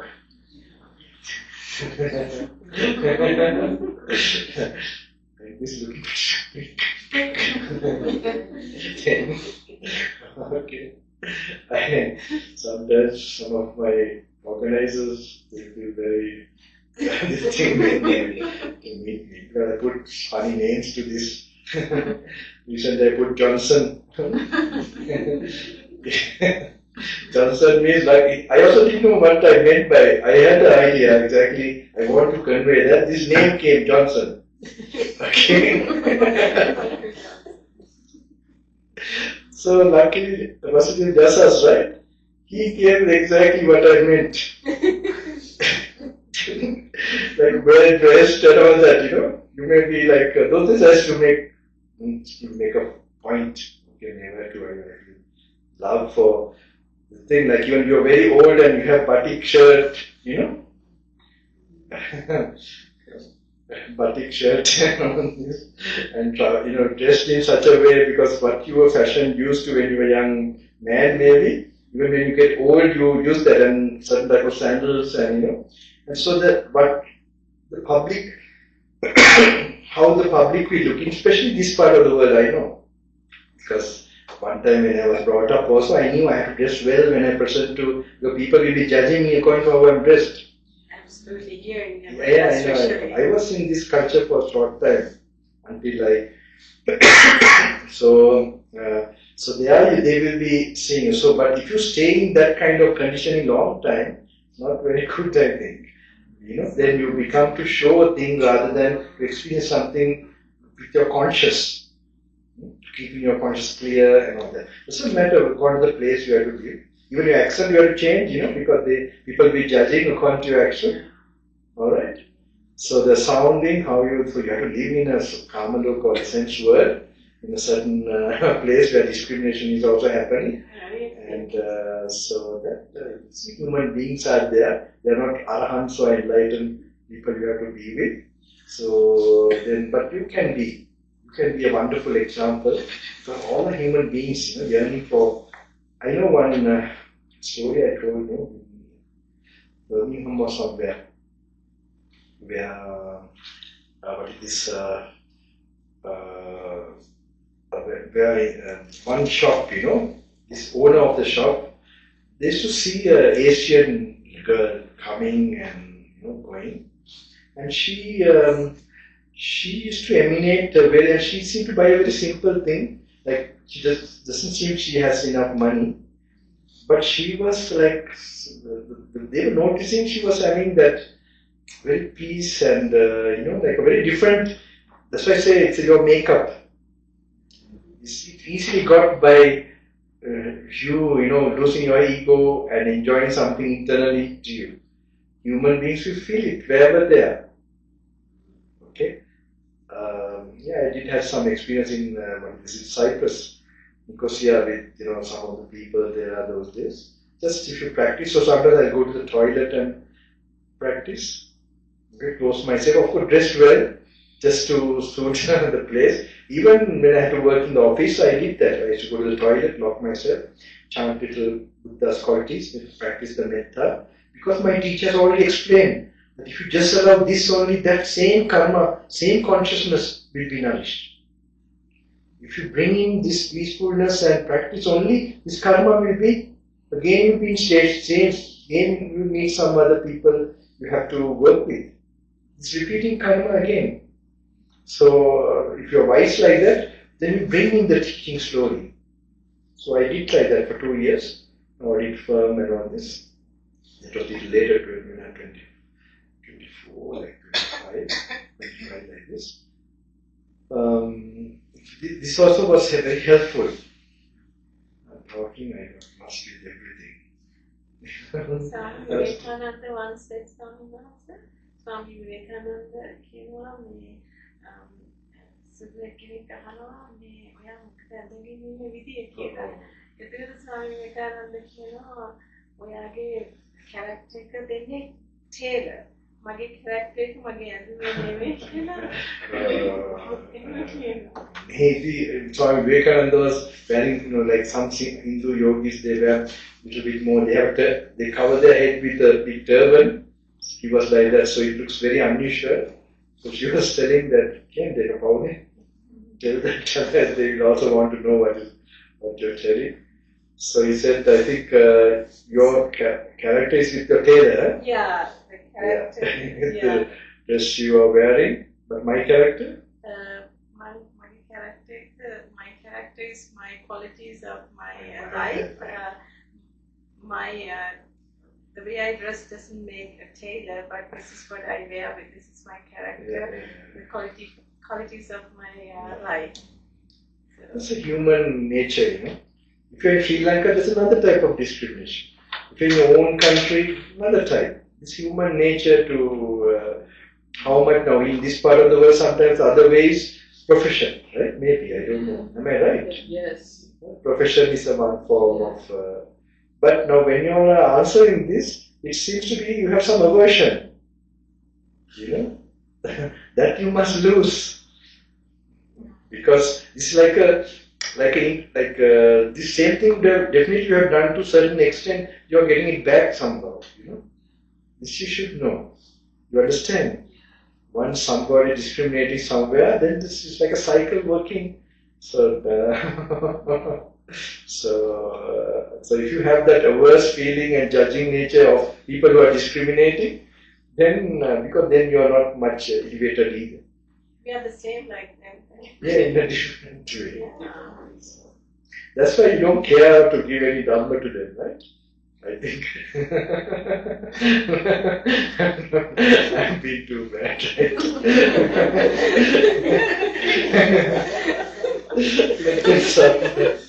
That's only the Chinese and the Chinese and the Indians get together.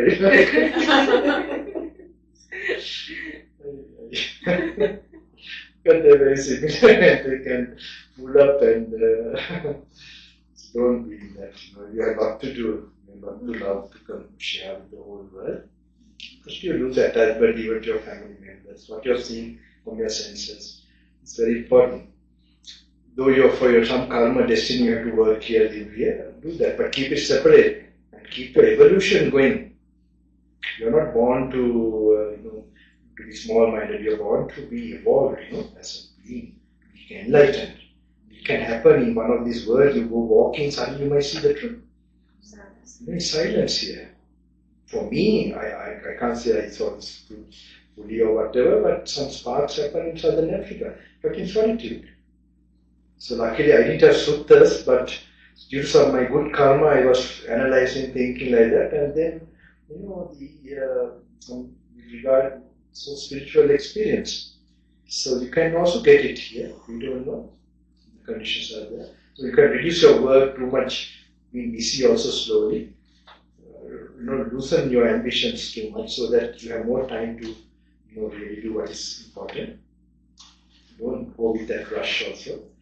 Just to compete with, make your achievements based on what's happening. Then also you're really, going out of the track. So we practice at lunch, either we listen to your Dhamma talks or we meditate while we are having lunch. Because the type of work we all do, it's very stressful here in America, but we think it's a blessing here. We are living here too because we can spread Dhamma, because many people don't know what real Buddhism is. So I think it's a very good advantage that we are here, Yes. all of us, because we have to be a good example to them, so they will follow. As I told you that I forgot to tell that late girl, when she was going to the shop and coming, they were noticing her. And then one day they want to ask, the family who owns this thing, and they found that she buys something very small, like 1 pound or 1 pound of, I don't know, shilling or in UK. And then asked, how you're so peaceful and this thing was, what do you do and why, how are you like that? Then I said, I'm a Buddhist. That's how I'm a Buddhist. That's what, you can do a lot. And then the shop owner's son became a Buddhist after that. Yeah, I don't know the full, I forget the story. Yes. I have told this before, right? Yes. So Yeah. also then the son of the shop owner became a Buddhist, and then I don't know if he ordained or anything, but I remember you used to tell that I story. forget. After a long time, I'm recalling this story. A young boy. Yeah, it actually happened. So we read this, okay? And how bhikkhus is a bhikkhu mindful.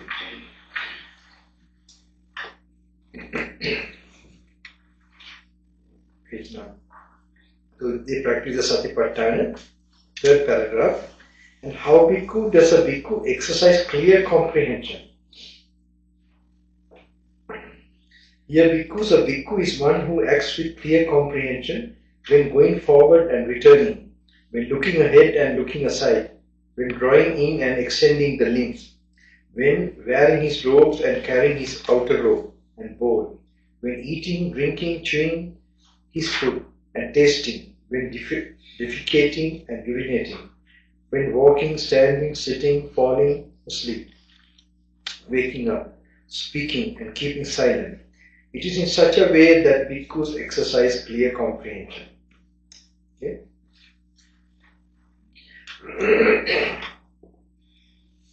In this retreat also I told you to practice much as possible when you're going coming.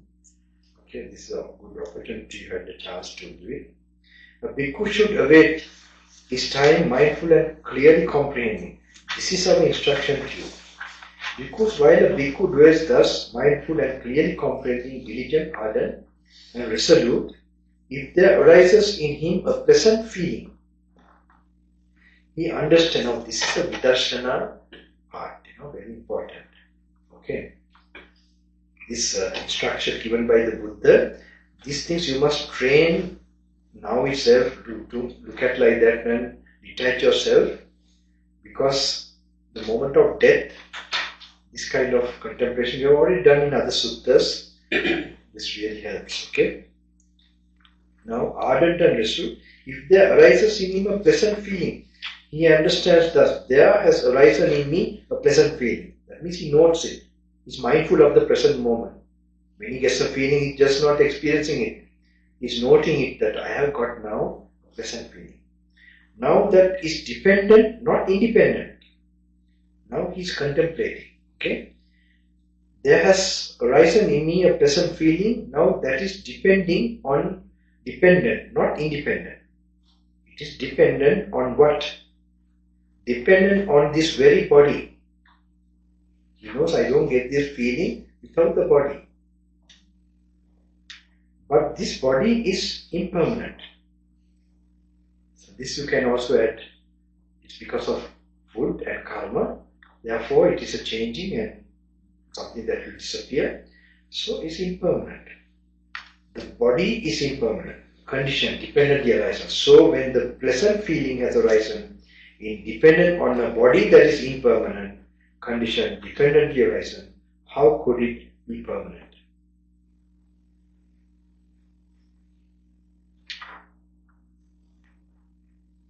He dwells contemplating impermanence in the body and in pleasant feeling. He dwells contemplating vanishing, contemplating fading away, contemplating cessation, contemplating relinquishment. As he dwells thus, the underlying tendency to lust in regard to the body and regard to present feeling is abandoned by him. Okay. So these are simple things you must daily try to do it and contemplate and master. Because while a bhikkhu dwells thus mindful and clearly comprehending, diligent, ardent and resolute, if there arises in him a painful feeling, now that was applied first to the pleasant feeling, and if you get a painful feeling also, he understands thus, there has arisen in me a painful feeling. Now that is dependent, not independent. The same contemplation is done, okay? Dependent on what? Dependent on just this body. But this body is impermanent. Condition, dependently arisen. So when the painful feeling has arisen independent on a body that is impermanent, condition, dependently arisen, how could it be permanent? He dwells contemplating impermanence in the body and in painful feeling. He dwells contemplating vanishing, contemplating fading away, contemplating cessation, contemplating relinquishment. As he dwells thus, the underlying tendency to aversion in regard to the body has. Now this is very important. When you contemplate like this only, your anger, real anger, underlying nature of anger. That means you have like something we call latent. Even you might overcome the like superficial anger. Okay? But the latent nature of getting angry is removed by this way of contemplating. Okay, not by even compassion meditation. Okay? This kind of wisdom where you analyze, contemplate and see the entire thing as impermanent, vanishing. Then with that, the anger also, the underlying nature, the possible nature for it to arise also, it will burn away. The underlying tendency to aversion in regard to the body and regard to painful feeling is abandoned by him. next page. Because while a bhikkhu dwells thus mindful and clearly comprehending, diligent, ardent and resolute, if there arises in him neither painful nor pleasant feeling,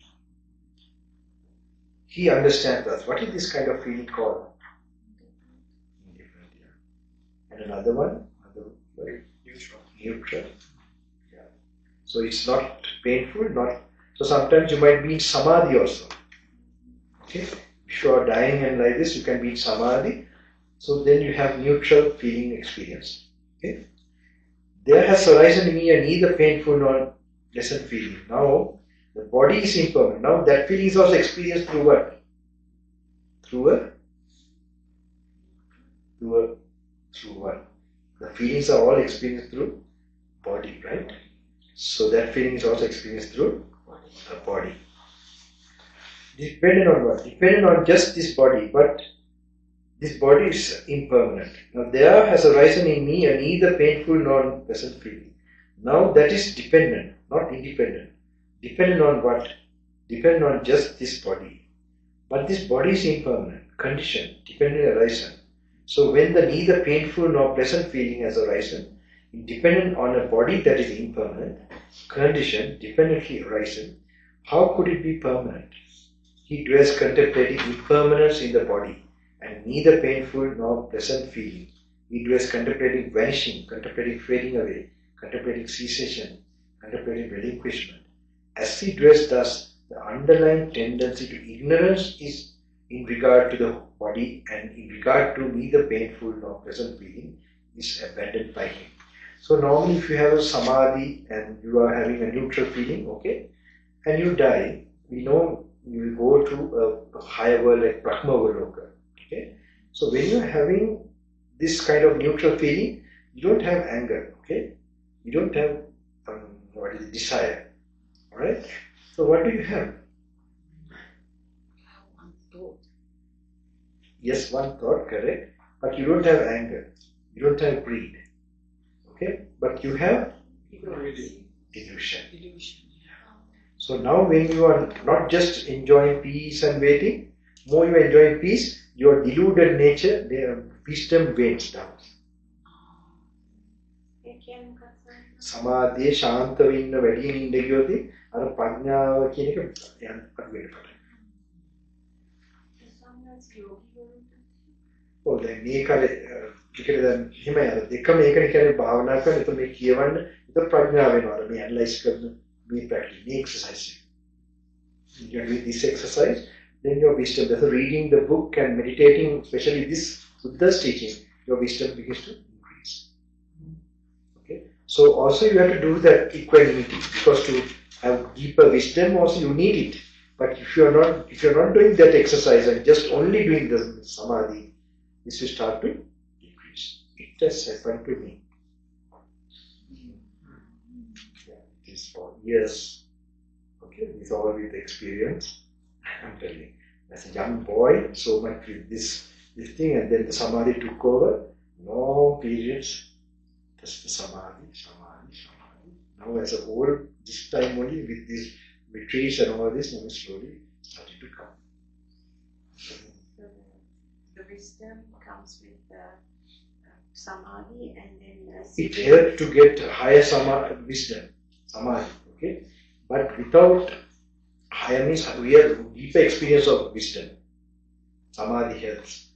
But samadhi alone, without analyzing, contemplating exercises, the wisdom wanes.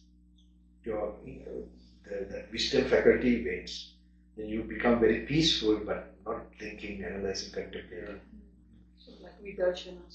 Sorry? Vidarshana. Yes, like our that's why we have to read this, contemplate, think, analyze, this thing. Then only the wisdom faculty is alive. It's all brain. If it's not exercised, it is plasticity, they call it. So it can, if it's not worked out, it just goes weak. So that's why you have to do but if you're only analyzing, contemplating without doing the samadhi, then it becomes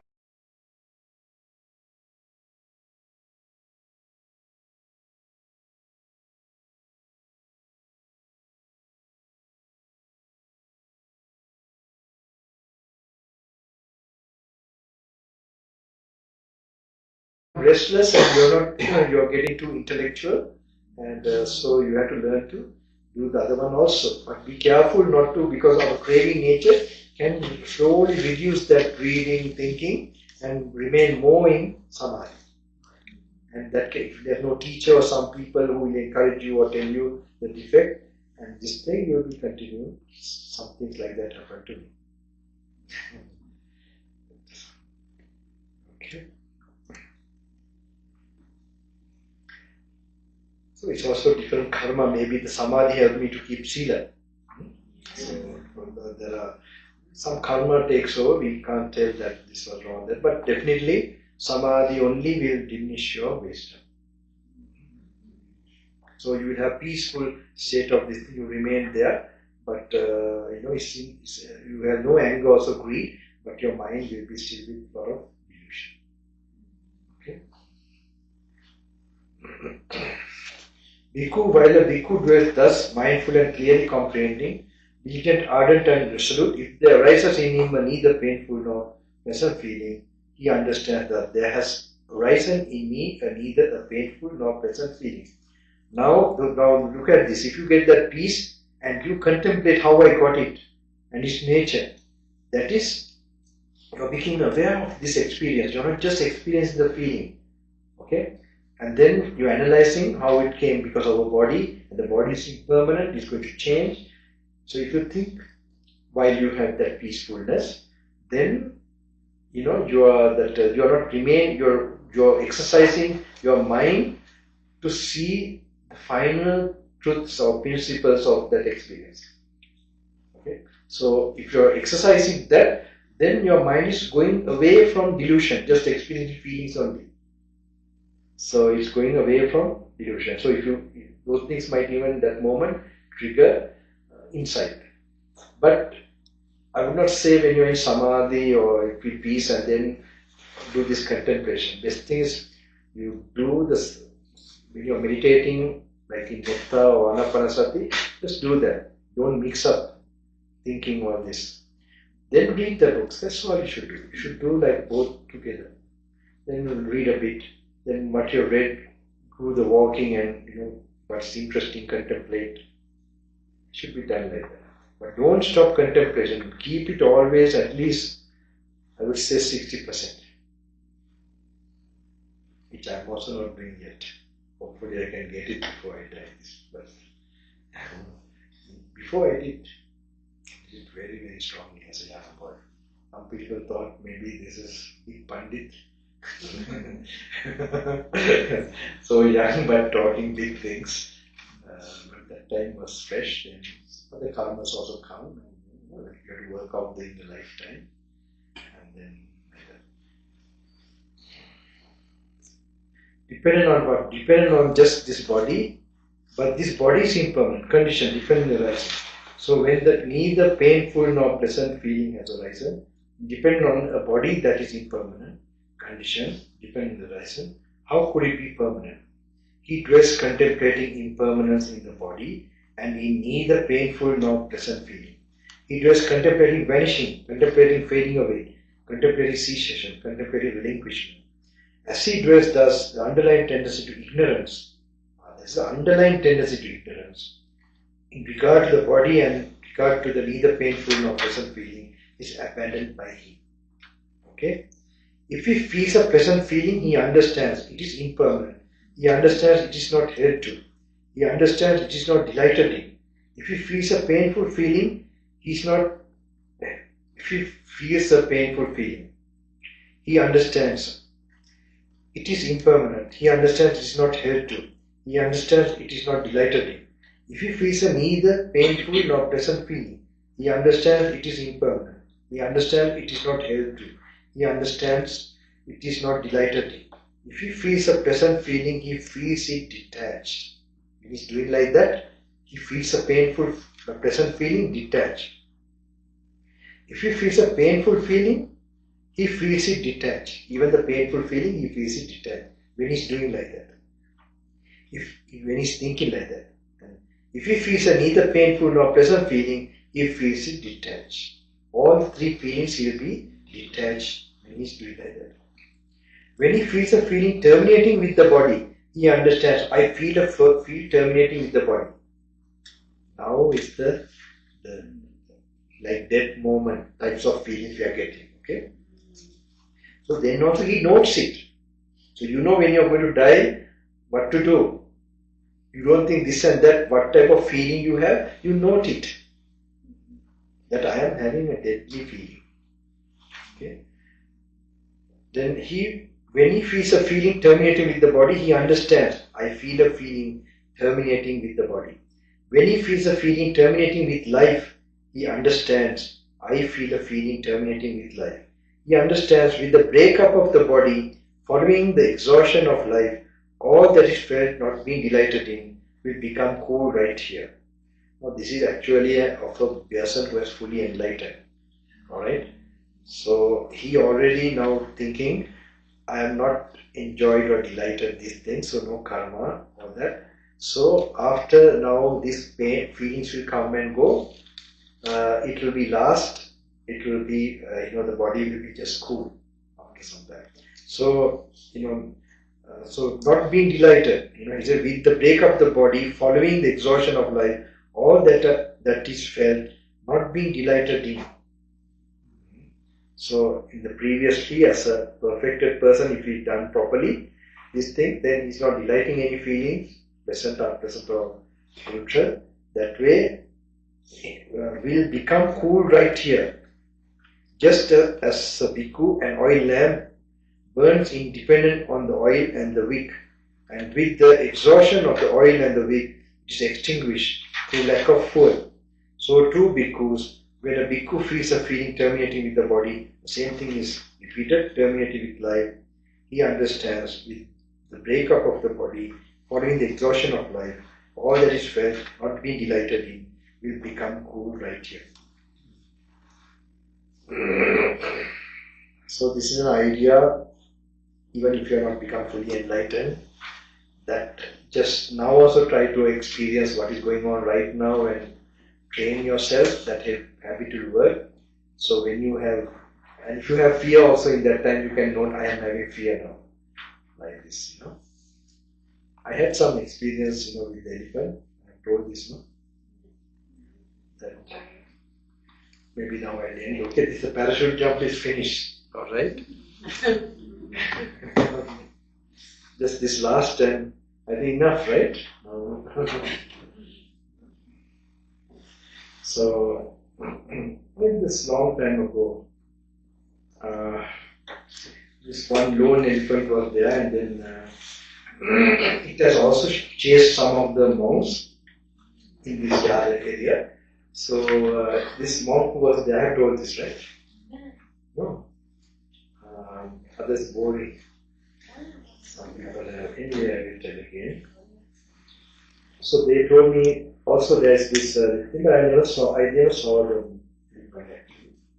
So then I had to go to a cave far away, one stone cave, Yodalena cave. Giant's cave is called. It's a huge cave. But there's some covering and all that. Bears come there also, but actually bears sometimes, they're like, you can feel the elephant also is plucking trees, and it's like a bulldozer. You can hear they're in the kuti inside. And then sometimes the bear has been beside. There's like a small thing for snoring and staying there. And sometimes he smells the thing, and then he's very excited going up and down.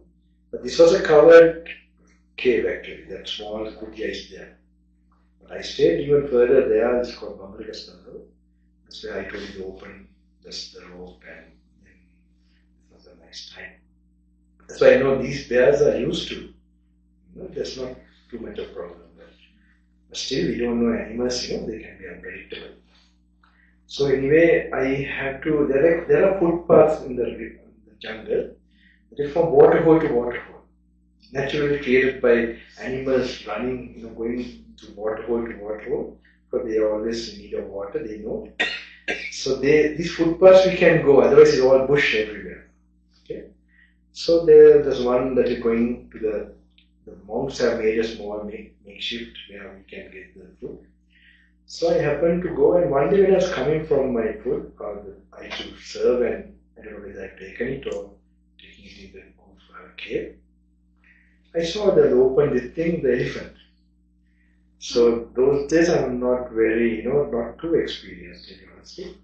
So, like there, let's see, where the gentleman is with glasses, the Chinese gentleman. Don't worry if I say Chinese, not discriminating, right? Just to, like the Malaysia, one Malaysian, right? I have a special connection with Chinese, to be honest, economically I feel, really. So, but I don't have preference to anyone now. Anyway, like there, somewhere there. So it's eating the grass. I stopped. I should have go on my way. We should never interfere. So I just looked and sort of made a little noise also. Then he saw me. I think somewhere, maybe the Malaysian, somewhere there, the elephant was. He saw me and he lifted the trump and, ears like this and trumpeted and, came rushing. So I'm not used to going fast also, so I was taking a few steps back and I can hear my other brother mom. He heard me, that I'm the one who has gone. So he came, Raja, Raja, shouting very hard. Raja, Raja, like this, like from up. And the elephant came like this, maybe somewhere where the lady with glasses here. I don't know from where you are. I know you're from Sri Lanka, okay? So, Sri Lanka is boring for me to tell Sri Lanka. So he just turned there like that, okay?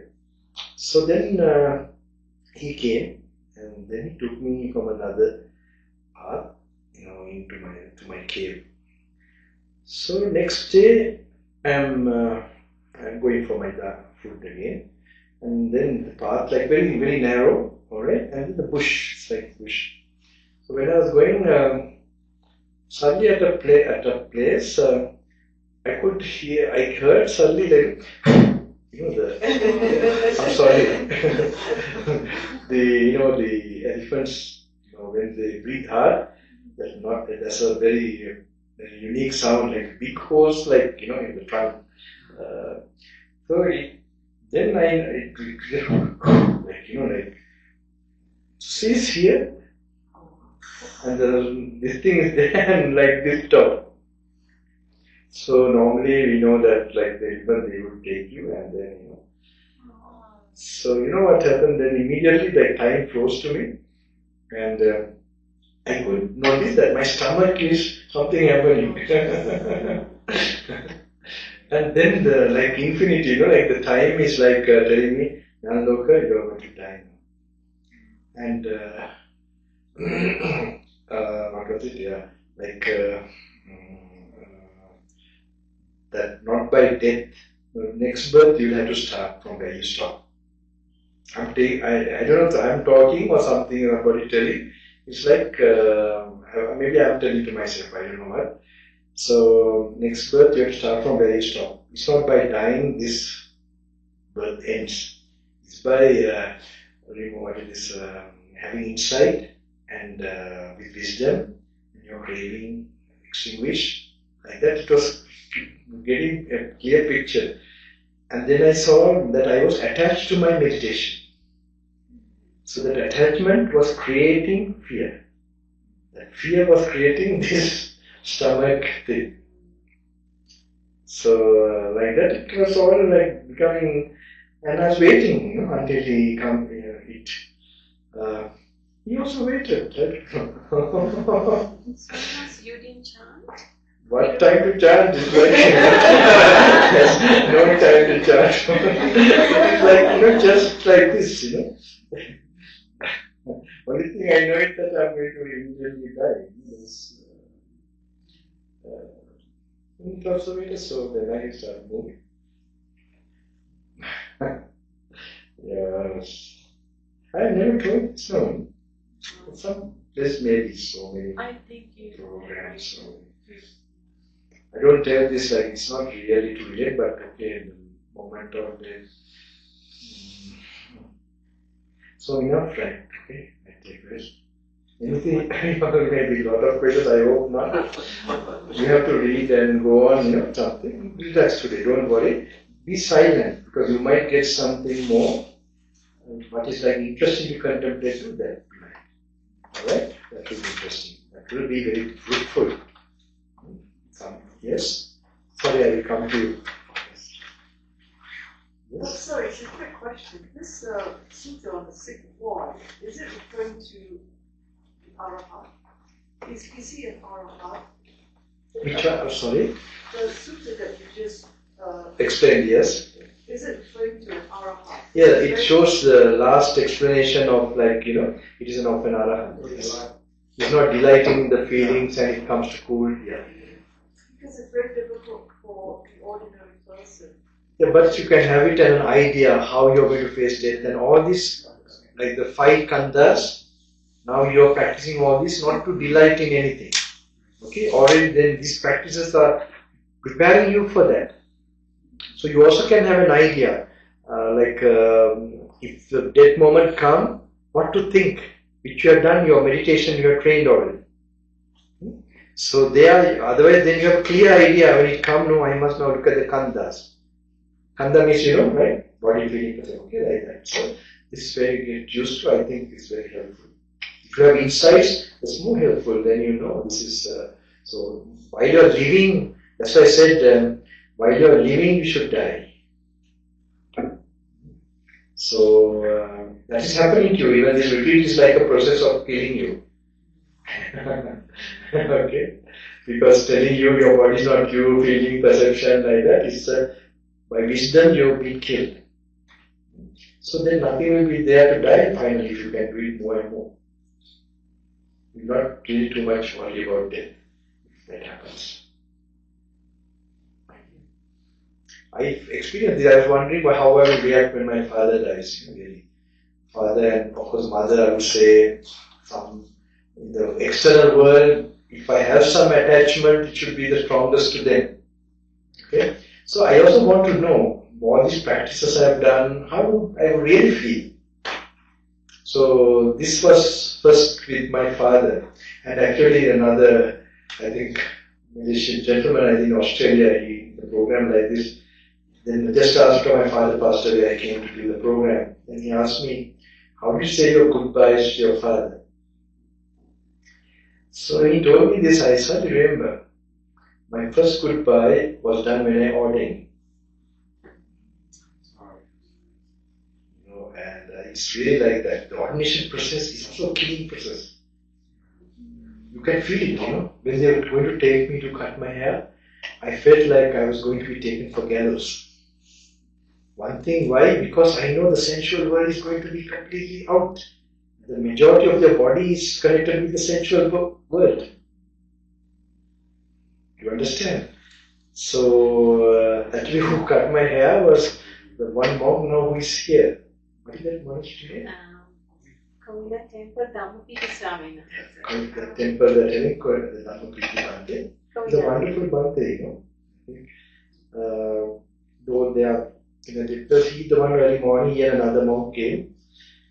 And actually first person who cut was according to my wish was my mom. So actually I do in ordinations I do that to others also. Binding that force for their future fight. Because that's so even now the Italian mother was difficult for them to come. So it was okay, they agreed not there. But all others I asked the mother to cut the first lock from my own experience. Because that's a big thing, because this will give, because it's a big warfare as that time goes on. And because that will really keep you, the challenges come. You need all that. Because that's why ordination is all very important. It's not just done, and before that all the blessings from the ancestors and so on is necessary. just go and then you can see people mumbling that you are not considering these things very clearly. So anyway, there is one. Then when you attend Samadhi, it's another occasion where you die. Okay? So you can, that death you can do even at home now. As I told you, not to get distracted early morning, really try to get to that peacefulness, to metta or anything, and when you really, that's a death. And if you can do that very much, you're also getting used to it. You're not in that, that is, you're not enjoying the sense pleasures and getting that higher, peacefulness and certain experience. So it's a kind of a death already. It's not the lesser your desires is like a death. So lesser your desires, easy to die. More desires is difficult to die. So this is just one prayer. Then another occasion I remember, as a monk. Now even though we are monks, we have to go on practicing. Even initially I remember my parents used to visit once a month. Like they come to give alms, they know which monastery I'm there. Not the monastery, we were in Island Hermitage, another one called Parapadua, non-silent before. So with my teacher, but they know, so they come once a month for giving the path. So this happened. Then I started my charika slowly, with my teacher's blessings. And then one year I went from forest to forest, jungle, but that's all walking. So I started from one forest, one area, and then also I made sure that nobody knows my direction. There's one place they get to know when it's the jetty. Okay?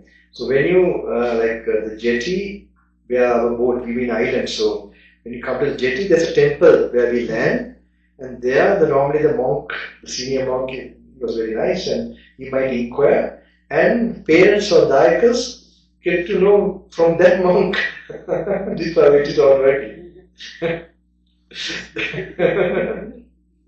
So I knew now the link how it's working. So I made sure that also it was a challenge for me to do that. It was another ordination, So we have to train like this, otherwise nothing will happen. To be for the name we are ordained, or but our minds will be sealed with a lot of desires, attachments and so on. So anyway, when I left like that, I went all the way, nothing particularly. But when I entering the forest, I knew I was really entering now the forest. Actually, thoughts came of my father. How, I could see the underlying attachment. So when it came like that, suddenly these teachings, this practice, what is the father? It's the perception. What is the nature of perception? It's rising, passing away. Okay? So immediately I was able to apply, because already I have been practicing, that is rising, passing away. And that way I was able to not to have that mental pain or worry or anything. So replace it by wisdom. So it's another way of death is through wisdom. And that happens even to the retreat now, who have died and we are suffering for the death of the person. Like one sister of one, died, she also died. So I knew them very closely, and then she passed away. One of the sisters passed away, and they couldn't really handle it, because they had no tools from this way whatsoever. They were only involved with gods and kind of devotion and Buddha's teaching, not too much, nothing. I didn't force them also. So they were connected to me because of the God, this kind of connections. Of course, I also have that part too, but they were really like godmothers to me, and in other ways they were protecting me, and they were also psychic. They had the psychic, you might know definitely, it worked here also. I don't want to, they were very close to Gotha, Rajapaksa's wife also. You don't know, they were not. So anyway, they're very close. Okay, but anyway, I'll tell you the point. What happened? She then they couldn't, I knew they were pain so much. And because after they passed away, they communicated me, and then they didn't know I was hearing them. They were telling, how are we going to, because after all, burial, cremation and everything, when they come home, then they are back with that reality. Okay? So, later then, when I started the retreat, they were the first to come and quickly do, and she was also ailing that time. But they started, first retreat, she told me, but the sadness with my sister after this retreat only went away.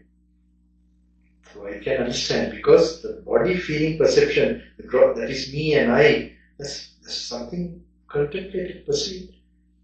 Then all the memories that the other body is so real and it goes away from your mind. The delusion is gone away, then any kind of thing that, like a thorn that was stuck, if you take the thorn out, then all the pus and the infections start to. Same way, in the mind, the sufferings, the ignorance was the main thorn, so that was reduced, and the suffering, definitely will go away. I saw I was very happy to. But she did 2-3 retreats, but I don't think those are completely enough, face. So that's why while you are now here, master it properly, strongly, go refuge to the Buddha, and try to do it to a daily practice also. I don't know if I complete my ideas.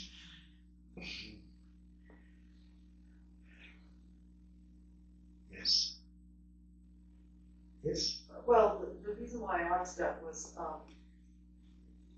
one says, when one speaks to oneself, it's a cognition, and you're saying, well, this is not painful, but you're really going through pain at the moment of death. And I felt excruciating pain when I had local anesthesia. And I tried to apply this teaching, but I'm not elevated, and I did feel the pain very much so. So I was really holding myself together to go through it. So that's probably why I asked if this person was an arhat.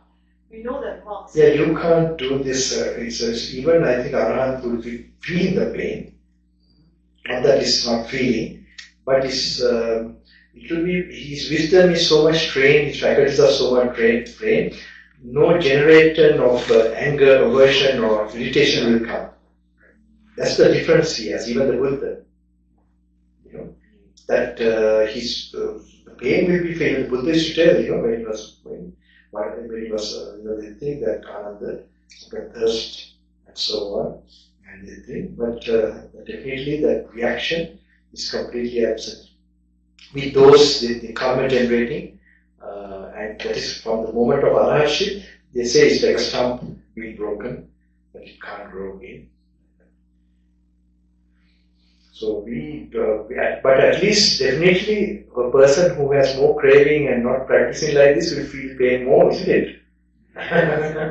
Who will practice this will feel more pain than others. What do you think? You should feel less pain, right? What do you think? If you practice, do you think you feel more pain?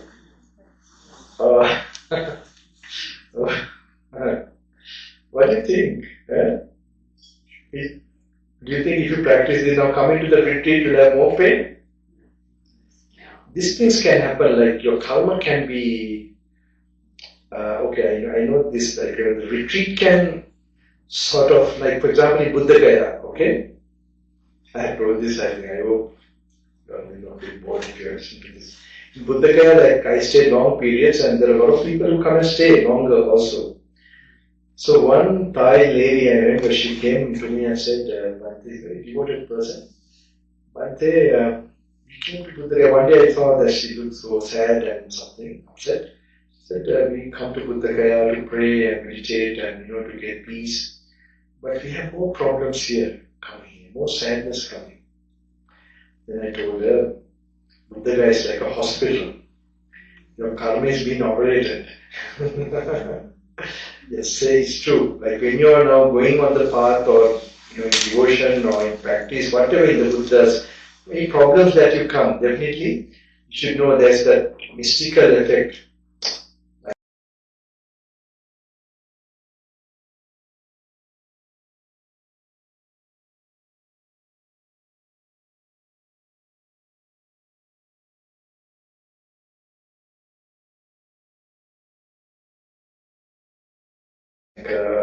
That maybe something you have to go through for several years, it might go through a few months. So like this, the karma is how it's like Angulimala, for example. He when he used to go arms round, when he comes back, he used to come with wounds and everything. Okay? So what he killed, the murders, he did so many, those karma was execution, those wounds.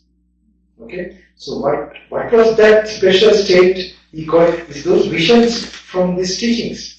I'm telling you about a separate vision, that you get visions from this.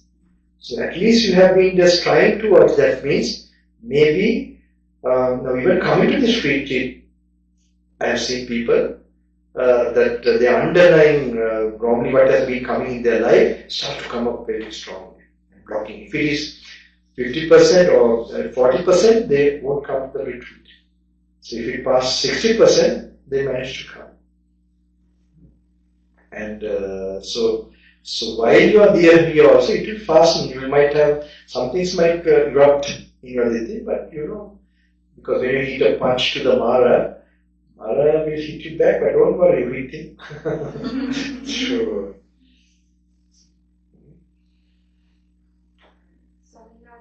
I would an arahant take their life because of the unbearable pain. This question was asked to me in Mahamaya school. This kind of taking away life, how the arahant, why he does it, or how he can do it, or is he allowed to do it, it's a question to be known by an arahant. Like if you become an arahant, then you will know, you can justify this. But without being an arahant or free from, fully enlightened, I think you must not even think about it. So why he's doing it, actually, this some arahants have done. Okay, it is in the Buddha's time, and Buddha doesn't explain as such, but they have done it in that way. It doesn't mean that they have not got a rebirth again. But people like us, even if you think of that they did it, maybe there's that there's some this thing. No, it will be always we are still having anger, greed, and delusion, and it will be out of tremendous anger or some kind of hardness in the mind for sure to take such a thing or justify it even by something at that time, and that will lead you to a very dangerous rebirth. More painful than the pain now going through, you want to escape or whatever. That question I don't know. One day when I become a Arhat, to put that question again to me. Okay?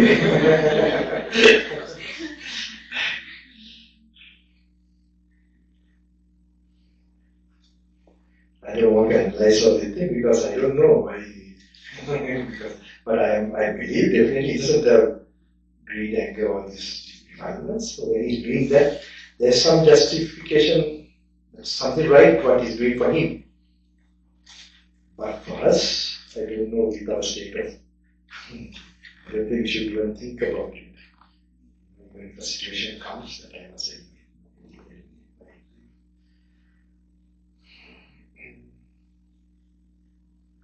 So what are some good chanting to help us grow spiritually? I know last time you said Namo Buddhaya, so do you think just repeat this and it's a good chanting, or what other chantings? You find it yourself, like what you find, tears will come to your mind, your heart, when there's something related to you, you feel it. That's how I think it should work. That inspiration should work. Like Namo Buddha is a nice chanting done by Gnanaloka. Nicely, it's a very nice, that echoes with the universe, and it brings samadhi. It's good. But there are other, now even some verses with the walking meditation which I used to chant in the jungle. Actually, when I chanted that in a certain tune, I felt like the old ancient ruins were waking up. I had this in Bambalapitiye many years ago. So, sorry? Did you ask? I didn't get to that. Actually, sorry, you want to ask something, right? No, I think I kind of answered partially from the Other question. You know, one question I was going to ask was, because I noticed like Baldy, like most of the forest monks, they spend more time in the forest and they come across animals. Because this morning when I walked to the Dhamma hall, it came here around like 3:20. So I had a stick in my hand and flashlight. I was prepared. So my wife said, "Don't walk, drive." But I thought, no, this is my last chance. Let me try this. And knowing that it's going to be bad, because that fear came quickly, and then I looked around. So then I was trying to think quickly, like, what is it really bothering me? Right? It's the thought of life, like this pay attention and all that. But I kind of applied like what you mentioned, but of course it didn't go that well like, until I came up to the hall. But so I was kind of, what question to you is, my question is that, so testing ourselves like that time to time, is it a good practice? No, I think let it come to you naturally if it comes. Putting ourselves in danger is not, I don't think, is a wise thing. It's not very, some monks have, it's like also some anger sometimes, the nature to some hard, the mind, it goes to some extreme. The very challenges you will naturally face is good enough. Now, I also put myself into, but because I want to experience the solitude for the practice and enhance my spiritual life on the path, so I have put there. But sometimes I find so many snakes, and like last year I realized I was staying with all these snakes. So my last trip, Kavita, that place, all deadly snakes. I didn't initially really feel the gravity or the sense of it. And in the night, when it comes to night, I'll lay for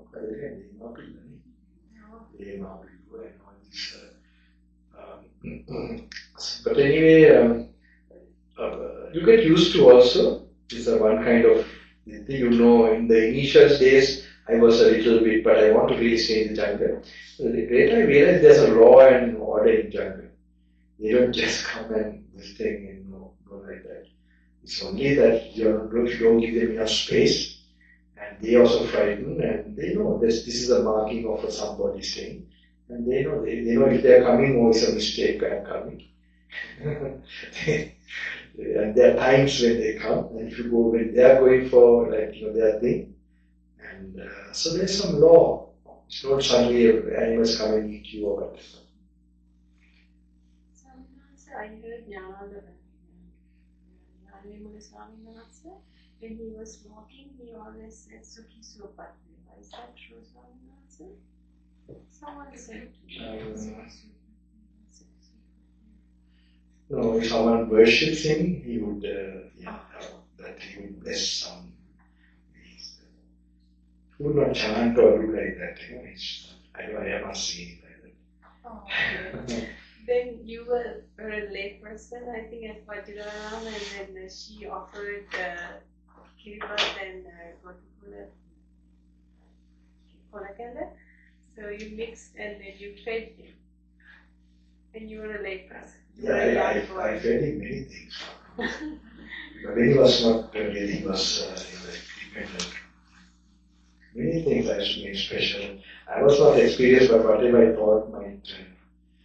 This flask I put all sort of powders, you can try to use.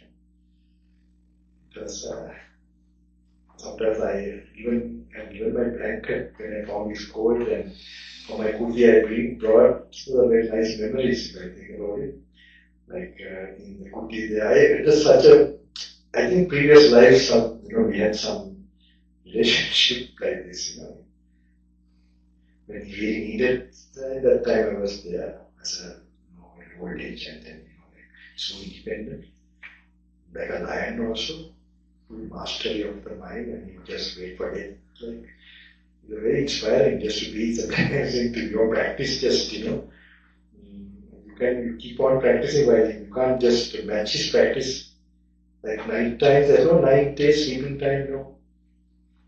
He's to, because he's fractured, he has legs up, and he has to cover his face, seated, the legs thing. So sometimes they told me, like when he's in front of me, when he's covering his with the rope, what is this? Close to the outside world. And that's the way he used to meditate. Then time to time, those days in hospital also in the night at 2 o'clock, taking walking meditation. Came back to the very nice. Because what to do? It was like initially when he came to that stage, it was one of the saddest days. That even such a giant of a being, and but also the happiest day because I was there. I was able to be there when the situation came and give him some physical support. But it was to see that this old age decay will crumble everything. And very interesting, one thing happened in the Dhanashala those days. I had other problems, he's there, I'm trying to learn from him. And then there are other administrative monks they're doing so much work and want to bring me also to the work. So there was this little tension.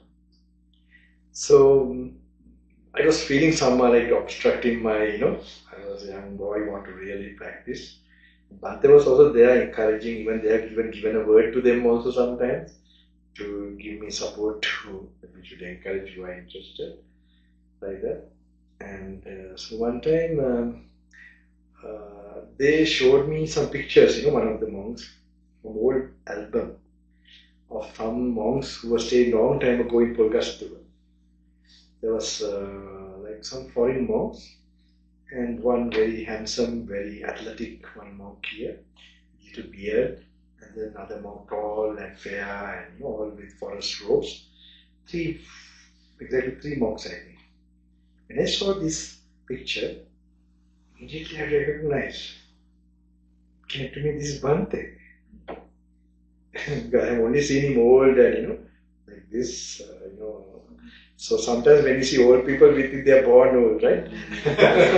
We've seen that picture, Swami. Sorry?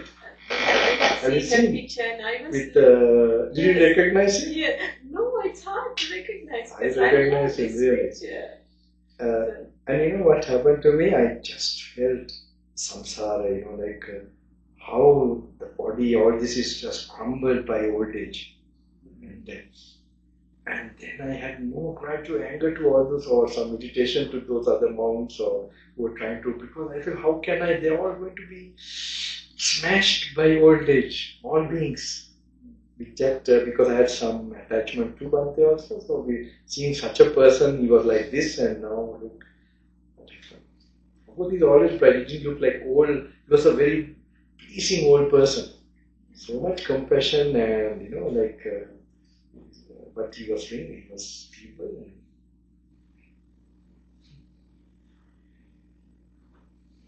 So I think we will, this will be final, alright? No. Now it's all finished. I should jump is also over. Okay. But not finish means my part. Please continue until lunch, I will, maybe I'll try to come morning, alright? And early morning, and then text me if you have some questions, maybe. And but continue Salayatana Vagga or other one, Kanda Salayatana, interesting ones you have spotted somewhere tonight. Read and do that contemplation. Try to not to talk, try to continue the solitude. Okay. How many of you have been now here like full 3 or 4 days? Full 4 days. Okay, work. No? Okay, full 4 days, no? Right. Today's your 4th day, right? That means you had like one full food 4 days, and then you read one word of the Buddha and all that, right? And also it depends how much you can talk or you mingle with anybody. But it doesn't matter, something definitely. No, you today also definitely you go to read whatever you write, you feel inspiring. Just one maybe, just don't think about it, be alone. Okay? Tomorrow also you have that time for that. Suddenly this can be like come to the finish line and then you decide to not to do, to rest. This is a golden opportunity, some gems can happen anytime. In my retreat with Bante for 14 days, the 13th day, it was a full moon also, it's very nice for your retreat really. So the perfect, that it gives the energy. It was a full moon the next day and it was before the full moon, it was a very special moment that they called me and then it became alive. This is like, then I also get some idea about faith, I started having more faith in it. The Sutta is real. It's like Buddha is there. We might, maybe we might try to have full faith in it. Not say it, we might say, no, this is actually the record of the enlightened masters. It's still having preserved. And now we can, in our own language, and experience it. And it's like more than seeing the real Buddha. The real Dhamma, the physical body. Just seeing the physical body is not really seeing the Buddha, it's actually the teaching. One thing that you see, when you in that moment and when you see something, you see like everything is like they made up from 4 elements, like it's not a person there, it's like something like a little dots. Okay. Yeah, if it creates the idea this is not me, or this is not any person there, it's just some material, then it's okay. But don't take it as in the right direction. Just don't. If I look like that, if someone shouts when I'm thinking like that, I don't record it or like kind of don't feel it as pleasant or unpleasant or something.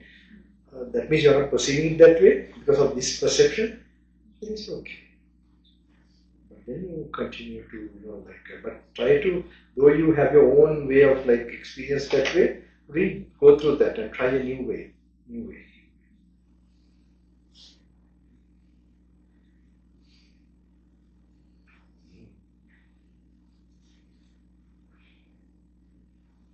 Yes? Did you say tomorrow there may not be time for questions? Yes. In the morning, after maybe I might come in the morning. Okay?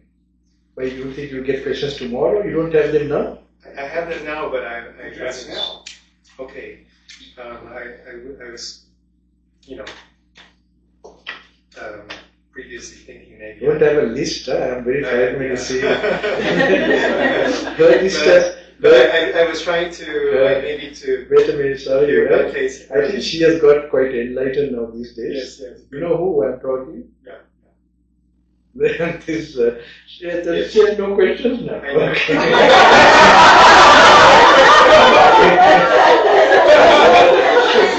She has become calm.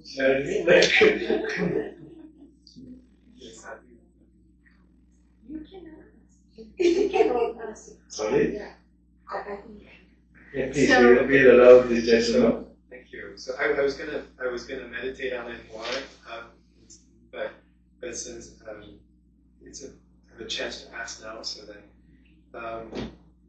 because after I finish this retreat, I will maybe in a few days I will go to take a 10-day trip in Italy with my friends, and so but reading all the suttas about how it's sorry, can't see what I'm writing with the glasses. So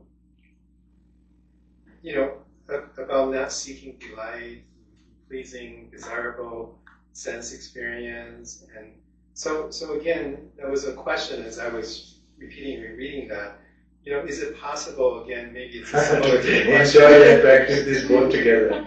Yeah. It's your question, right? Is it possible to enjoy the experience without clinging to it? Or, and then I know I did a practice like this one day. This is not that, when I was in Nicosia, Cyprus, I was there as a student for a short time. So I had some Bangladeshi friends and Pakistani friends. And one of the Bangladeshi friends got a flat or something in, it's called Ayappa or something, a beach area, full beach.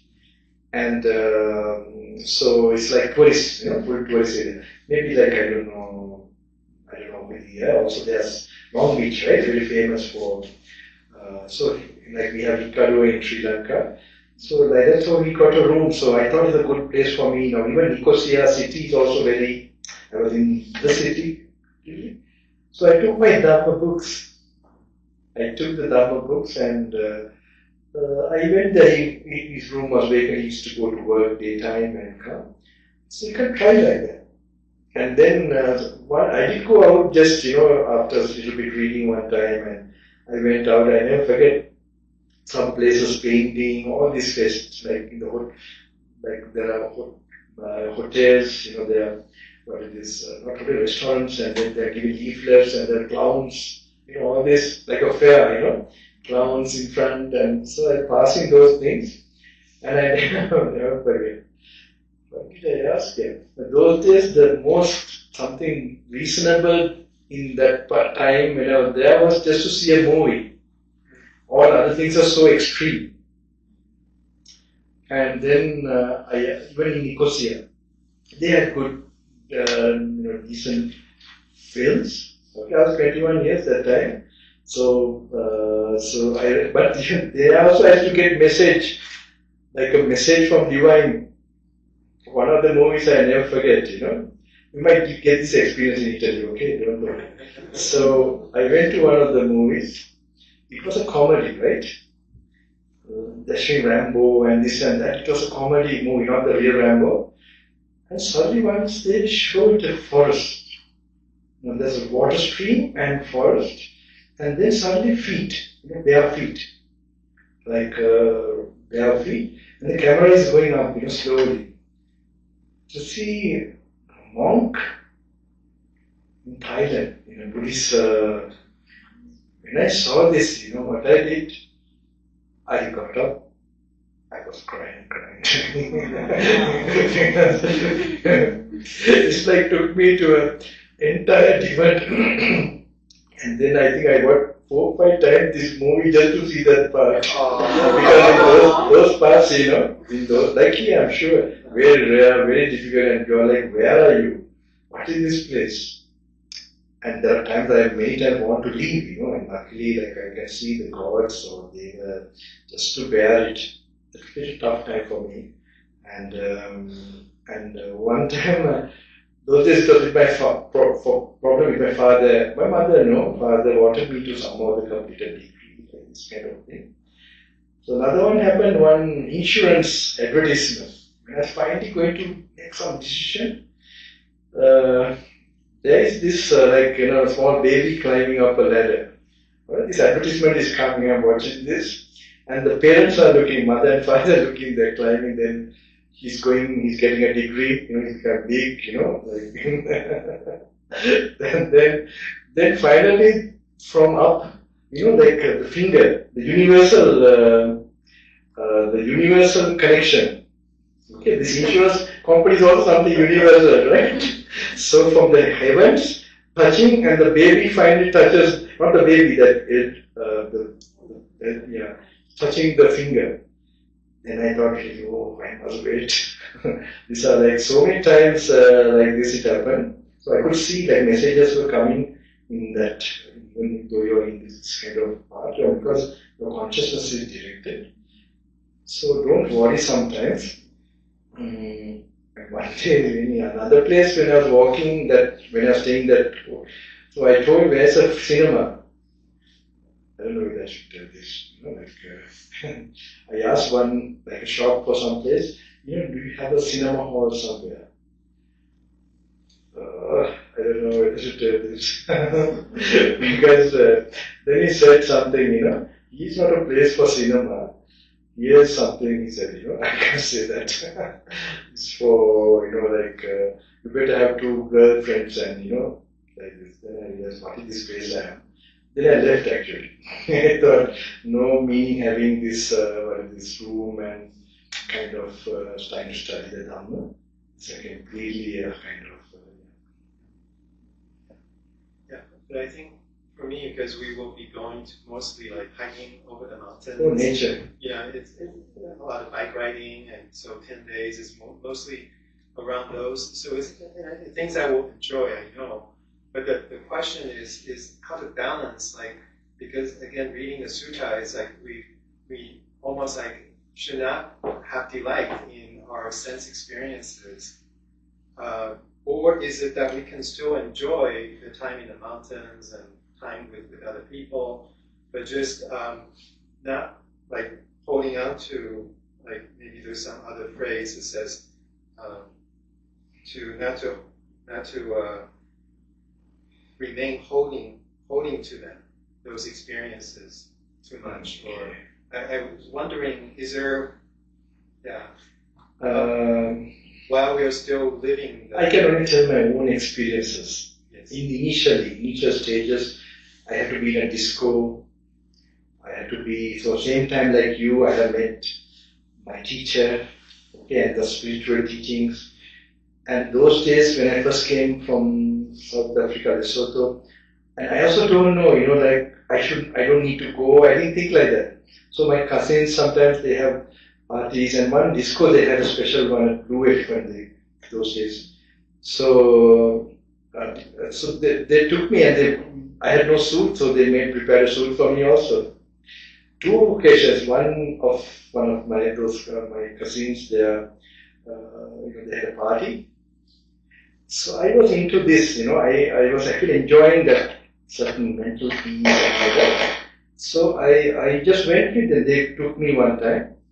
So I found that they were dancing, everything. And I was in another world internally, tell you honestly. But I also want to prove my cousins that just in the initial stages, So I remember I made sure I go and dance with one girl. And when we were dancing, I was telling her, this is all Dhamma.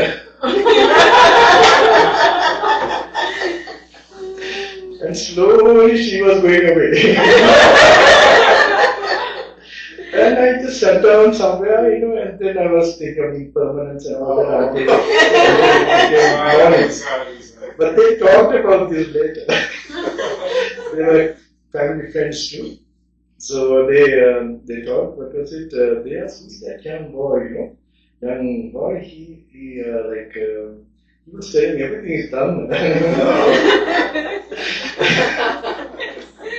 I think nobody knows this, right? But it doesn't matter. I also recall this situation. So I was fully into it and I didn't know how to. So then there's another one that was the disco. By that time, then I was, I used to go for, they call me, they take me. Some party they're taking drugs also, the so-called high society in Colombo. But I used to find a corner. Those first few parties, I remember I get to a corner. And then I do my thing. And then one day, this Blue Elephant, this was my aunts, and they have arranged this law, medical, it was a disco. So my cousin was also with me, and my cousin had a girlfriend, so he wanted to be with me. She was not there, so we went to the disco. I took a chair and sat down on the side. By this time, I had those other experience, and I was not in. I was thinking, I don't need to prove anybody. Anyway, I was seated. 2 chairs were there. So while they were dancing, I was now my teacher. I have met Bhante before. He was talking about the Anapanasati and so on. So while dancing, I think contemplated skeletons. Oh, yeah. So I was trying to picture the skeleton behind for some time. Then I thought, no, let's go somewhere. So I went to the pool area, nobody there. Because I know 4:30 they will be all finished and they're coming. So there I was there at the pool, maybe a little bit Anapanasati and just continuing my time. They joked also, Shanika was having a beer at the pool. So with my cousins, everybody had written. So like that I went for several dinners also when my my uncle, they used to help, so I used to go out like that. And I used to do the meditation and take the food. They were a little boring actually. They were so materialistic type of people. Then my grandma was there.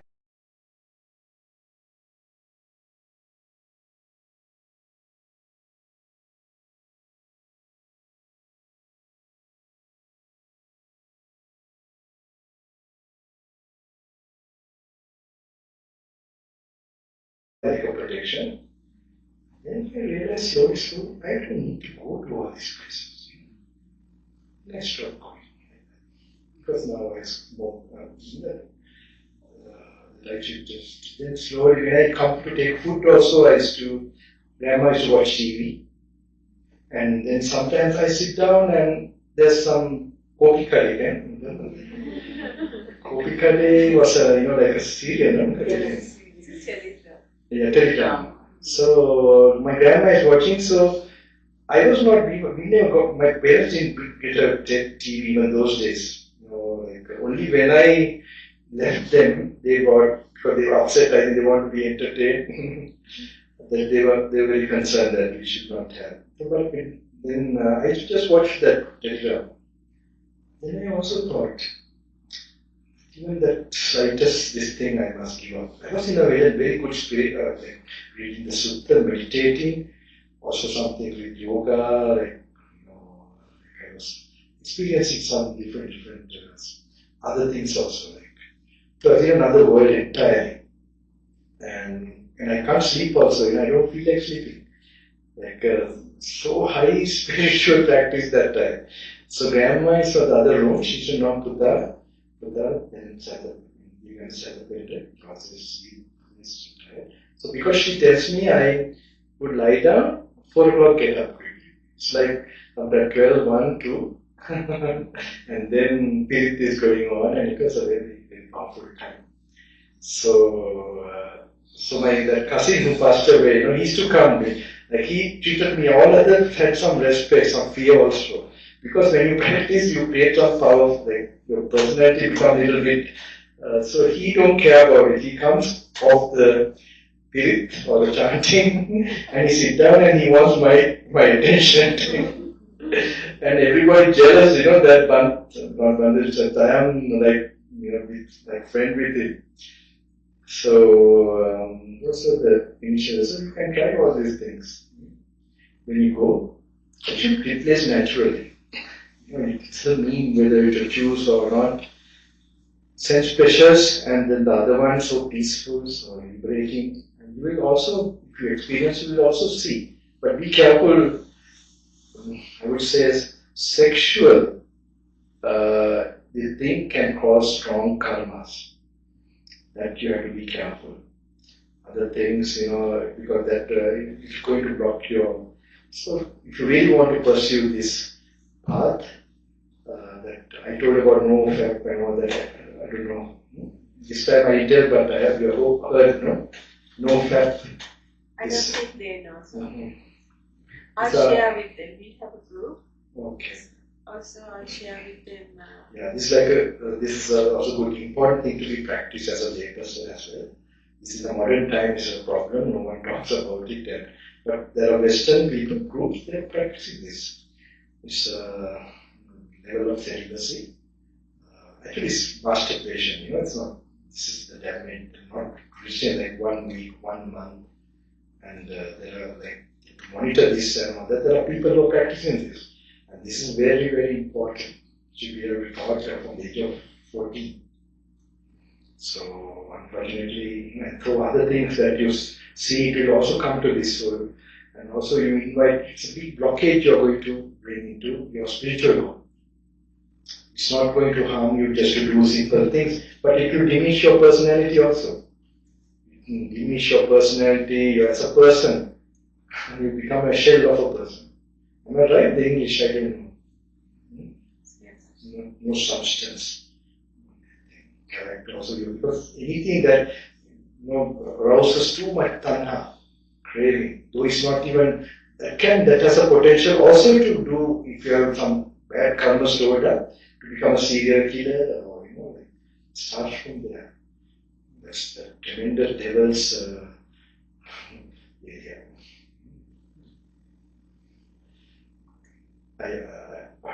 Those last programs I used to explain a lot about. I think just to create for this now. So because I see people, we also have to face these difficulties. As nobody taught us. So in Sri Lanka now, there's no any Sinhalese video. In Sri Lanka, I have a video about this. In English, so many. It's very unfortunate.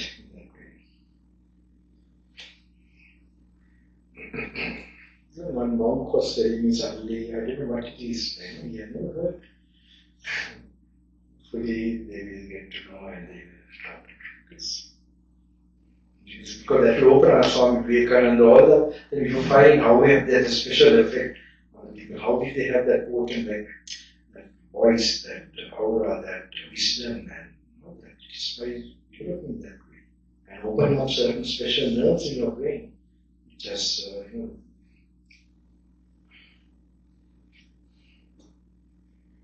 Today I'm going more than 3 hours, 4 hours, I don't know. All of us would like for you to come for a 14-day retreat. I invite you to conduct a 14-day retreat. We'll see. That is, this time we can't do it. Another time, no? She wanted you to stay the weekend too, John. Yeah. She asked me if you can extend. This program to another week? No, that's not 3 days, 3 more days. But what about New Jersey? Yes, that's good. Not this time. At least something on your own, even you can try it. Or maybe for a later period. See, hopefully. I'm thinking that to continue to use some push, at least of a push, not to cure to the public people, but it's not the devil is so something.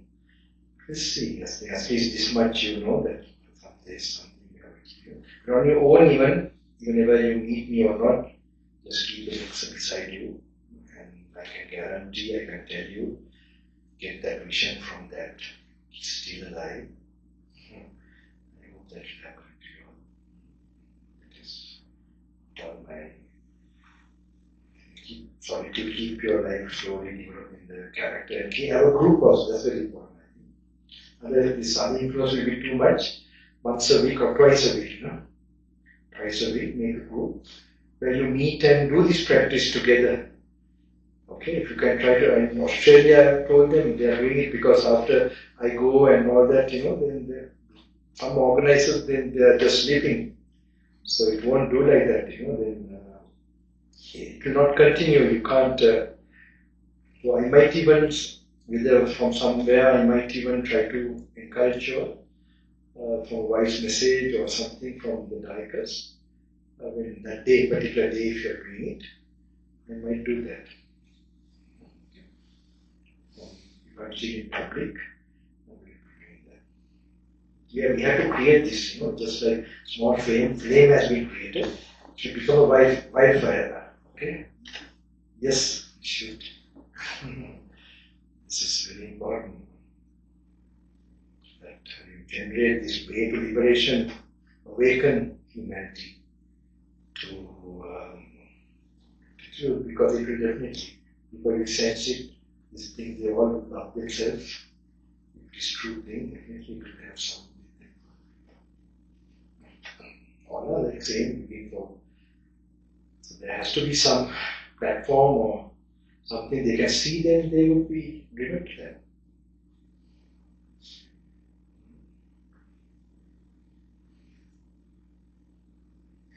I think we keep a program, try to get together and take the suttas and whatever like you can do a sitting meditation together with reading and so on, just to be together. You can do some chanting and like we are doing here, same thing. This will also bring out some cosmic energy here. Special power, not only just the reading, this thing. Okay? Think of the qualities of that. Even the song is about the footprint of the Buddha. Where there's a footprint really laid down, and I had some mystical experiences there. If I tell it could be long, you know. We can pause that. Sorry? We can pause that. No, I don't mind sharing, but it's going to get more late now. It's already 8:45. You know, there's supposed to be some deity who protects that mountain, or who even invited the Buddha to, you know, come there and lay that footprint. Sumana. So one time we had a signal when I was a layman, okay, as a young boy, that this deity will come at a certain time, 12 o'clock, a certain time of the certain day, Monday, Tuesday, something like that. So 3 of us, like 4 of us, we went. It was off season. Okay, we climbed. So it's raining, all that, and we climbed the steps, and so there are security guards there, 2 security guards there. So we went there, and so cold. So they gave us, their place, and there's a heater, hot plate. So we're warming and waiting.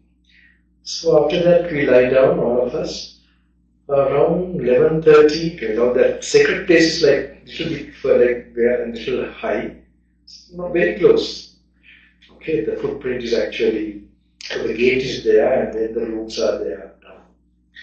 So we in the room, it's raining, this thing. And we plan to go out and meditate, or but we stayed there. Around 11:30 or 12, I don't know exactly. We were just lying in the dark. One of my other friends told, Shut. Anyone, it's anyone. Can you hear?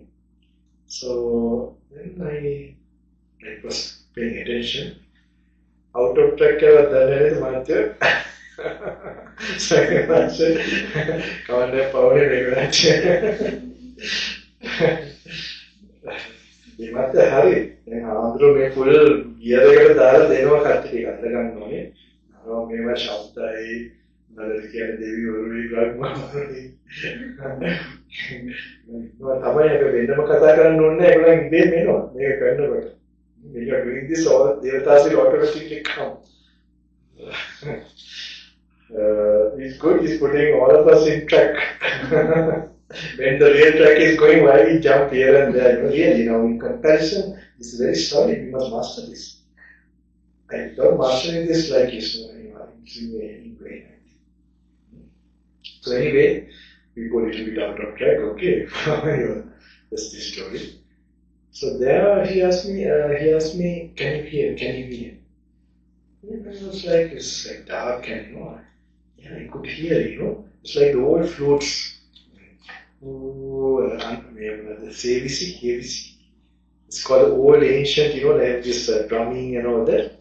So flutes and drumming, in the sky is raining and all that, So I looked at the time, I remember it's like 12, and I was listening and waiting.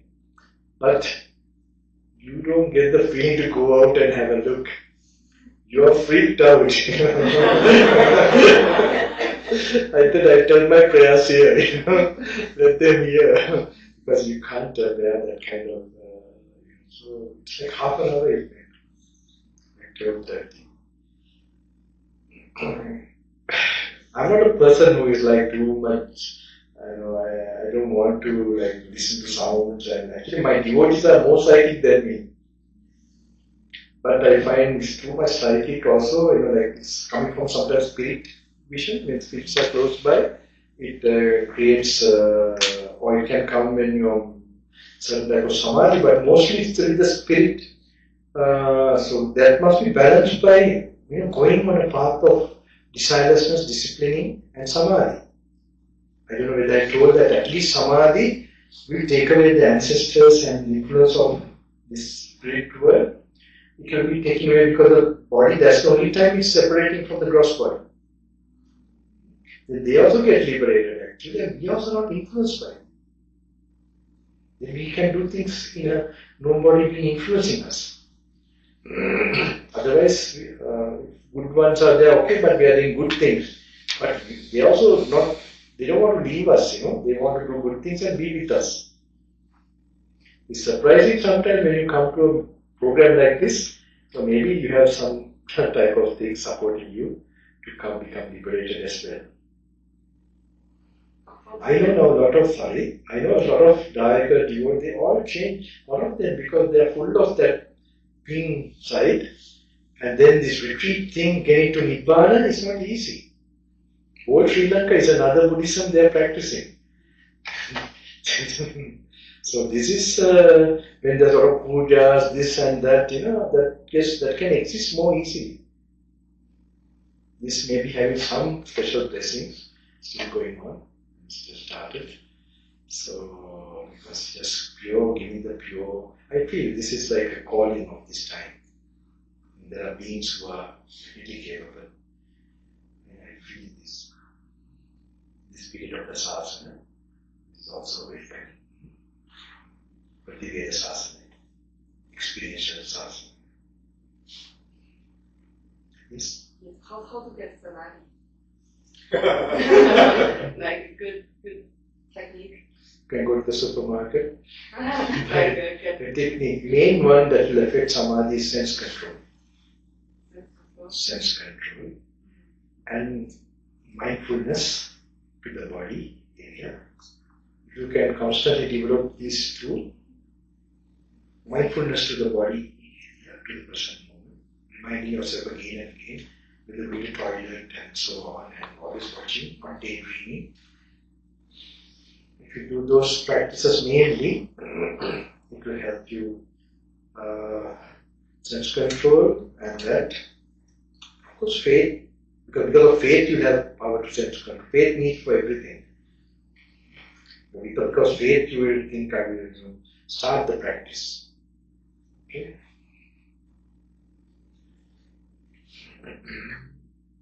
Okay, again, when you say sense control, yesterday I think you were saying it's mainly when you look, you don't see the details. This example one, sound also like the music, So sometimes the music is so strong, like when we are saying Armstrong from the village.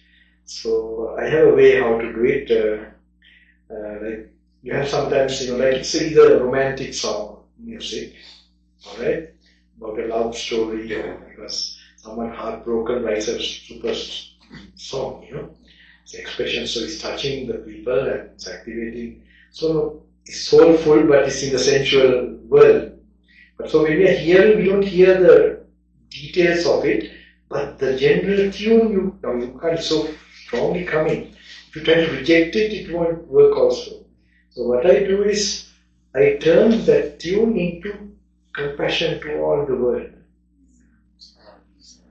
You understand? That love to... So then I go to more samadhi.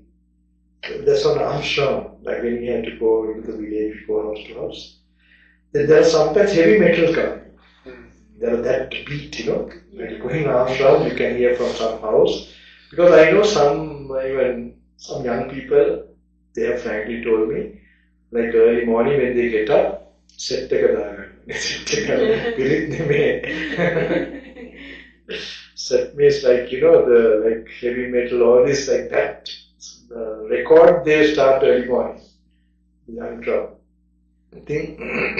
So when you're going, I remember like beat. You don't try to fight with that. So what I did was, I was imagining Arhants removing their defilements, marching with that. This so you have to be, you have to not fight with sometimes. And then you get devotion and the meaning those many years back. When you're walking around the Bambalapitiye ashrams, that you can breathe inside. I have to That is really, because if you're really practicing, you know how to, like what is the level of sila.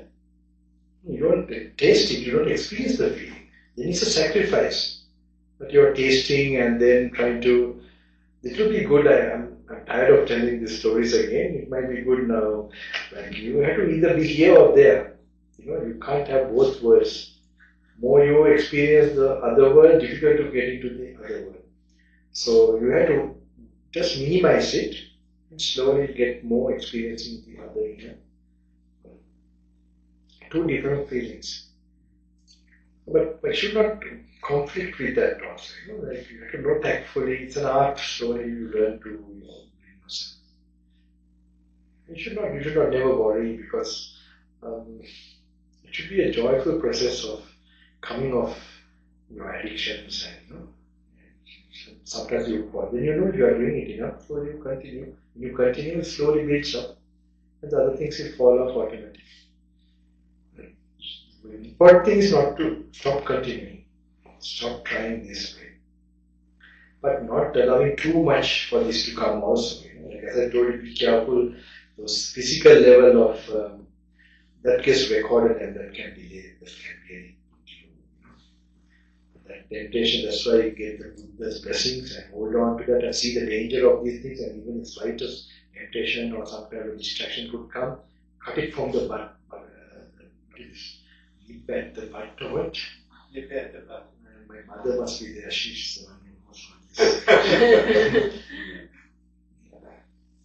So, doing this, because if you really want to progress, otherwise, it will affect your material life as well.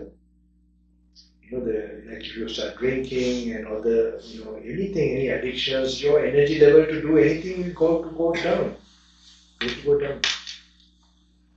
Even Trump doesn't drink, right?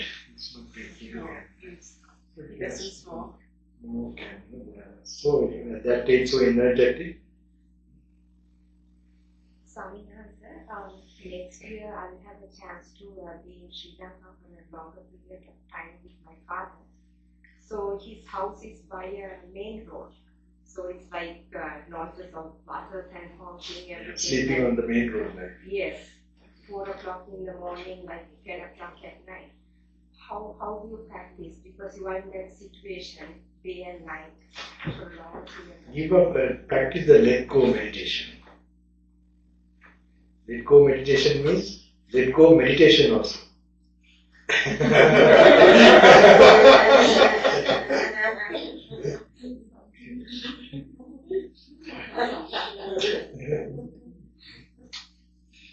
I did like that also, because I was given a room at Mahabodhi Society when I was later. It was like in the front, old, there's like a castle, they have made it.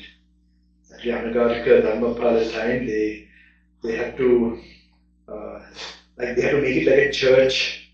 There are some rules with the British time not to make it a Buddhist temple. So this way they made a kind of a trick, so there's like rooms side, it's like when you're there, it's all these vendors, sound, everything, you're like living in the market.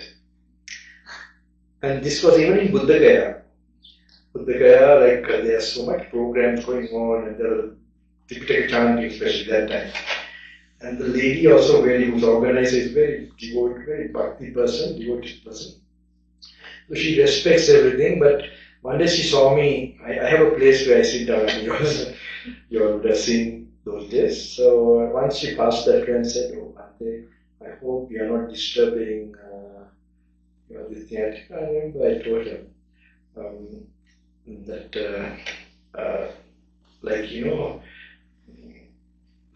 I'm disturbed if I'm attached to silence. So attachment is the real sound. So if you remove attachment, it's the real silence. Okay? So there's a space in your mind where you have to come to that not getting attached. So from what you are irritated, you must be able to notice that.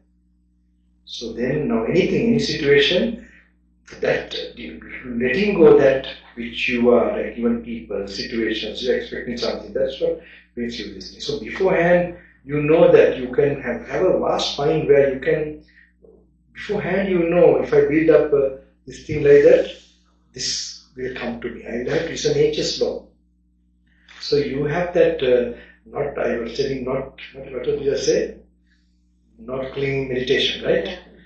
So let go meditation. Let go meditation, it has both ways, right? So you have to practice that. That's a very important thing. Others, Buddha's teaching is mainly that. So it will happen more strongly with this wisdom. Clinging is absent in the Ara.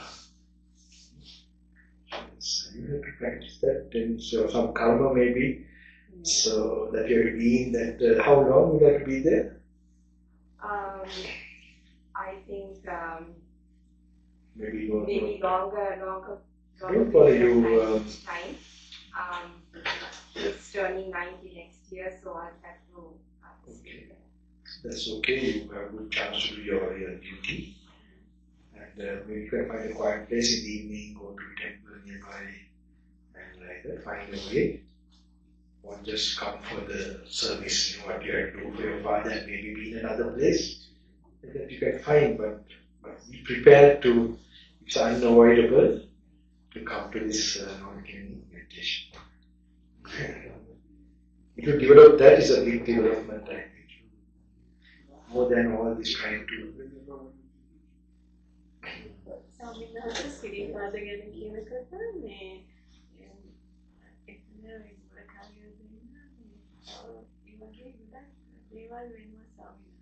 Oh, wait a minute.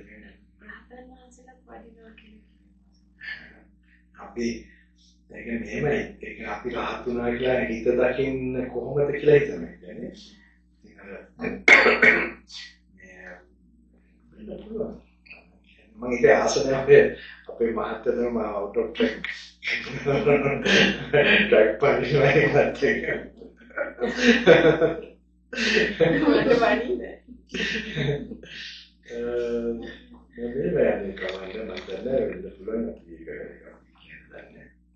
වැඩි තියෙන අර හොඳයි අපේ ශ්‍රද්ධාවටම හොඳයි ශ්‍රී පාදයේ අద్భుත තැන මොකද කෙනෙක්ගේ පාදයේ the footprint to be this thing and so on but yeah it's okay but it's okay so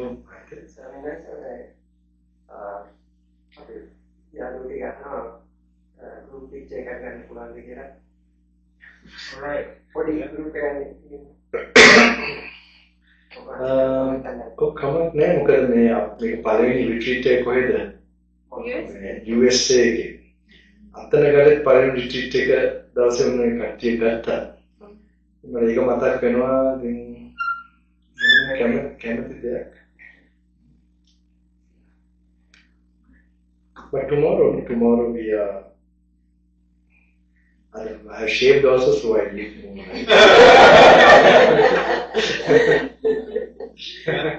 That's a collagen. Right. He got you collagen bottle. I said, I'm very upset with those people who create it because, but as I told you, it will be like on a dead body. They do all the things, drinking, smoking. I'm telling you, people will do all that and put that cream on, and but I'm just trying to encourage people that they will practice and they will change their body also, so that it will inspire them to, continue to do good, continue to keep purity, so that they will. That's very important. Otherwise, you should know, you have a long face, what's the meaning? So you notice, I can't have you are practicing, others should notice that. Especially now you go out of the retreat, we see, I told you, like husbands, they were a little skeptical when the wife went back, they want to do the retreat, so many came like that. That's how you convince them also, there's something, definitely, I have seen this third day, fourth day, your aura should change. Yeah, you all have changed, definitely. It has to, otherwise, find a river, I will jump in there. All this. It will happen because your thoughts are being changed so much. I kept it in a sacred zone. I'm very happy, really. Some good karma for me. Yes. So how much you should take care of the body? Because I know the body is not permanent, but you don't want to go bad too much, right? Like normally we still put lotion and sunscreen. Is that like a good or no? It's not good. I don't know. I see my mom. She never used this cosmetics and all that. Actually, I was very surprised how she had that. Even now, I had a very terrible experience, to be honestly, once in southern India, with my aunts and relations. We went on a trip, and then my mom, we were all there in one place.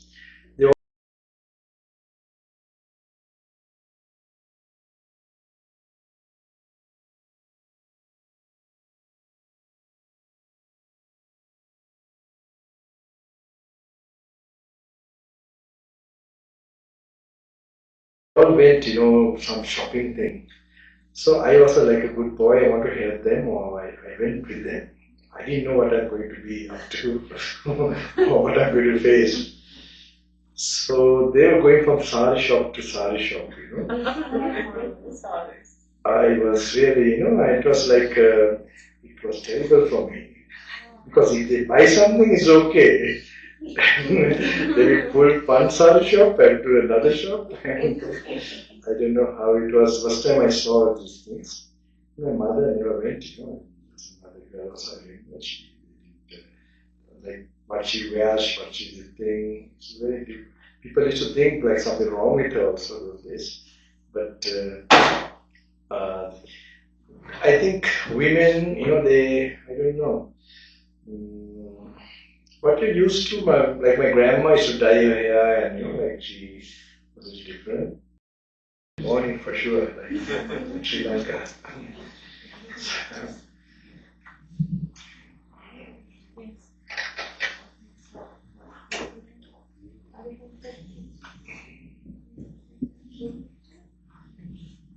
Tomorrow shall we try to take? But Desi wouldn't be Yeah, there. I don't know. Maybe we wouldn't be here. Okay, then you can come here. Quickly you can take it. Can we go? Yes, of course. Yeah, please.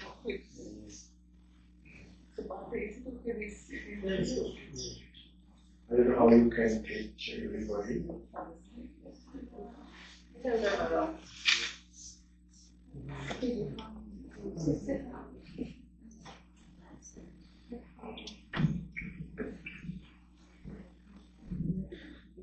What about that Malaysia? Oh, she doesn't like it. She doesn't take pictures. She doesn't take pictures. I also don't take pictures, but what to do? I think they.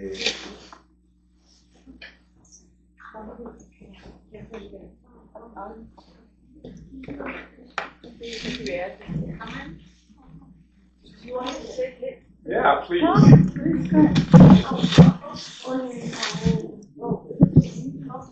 Okay. Is it off? No, I'll take a picture for you. So you want me to just press the button, right? Sister, are you okay? I see the light. Do you want the light? Okay, I'm not a photographer. She told me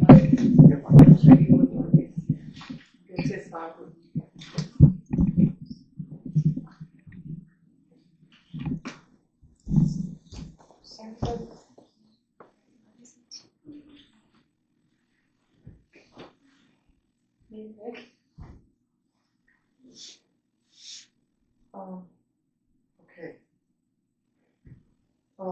Okay. 1, 2, 3. I'll take one more. 1, 2, 3. okay? Do you want to see it? Is this okay? Because that's that. This thing says, and this was, I was trying not to cover it. Could you check if it's okay? I'll take it closer. Yeah, let's look at it. I'll do like that. Oh, this way. Just like so. Yeah, I'll take that picture. How does it look? I need like a look. I want to kind of bring it closer. Like here? And then so. I'll take one like this. Okay, I'll take one like this. 1, 2, 3. Okay. 1, 2, and 3. Close. Okay. You want to take I'm it? good. Okay. There's okay anyway, it's a step right there. Yeah.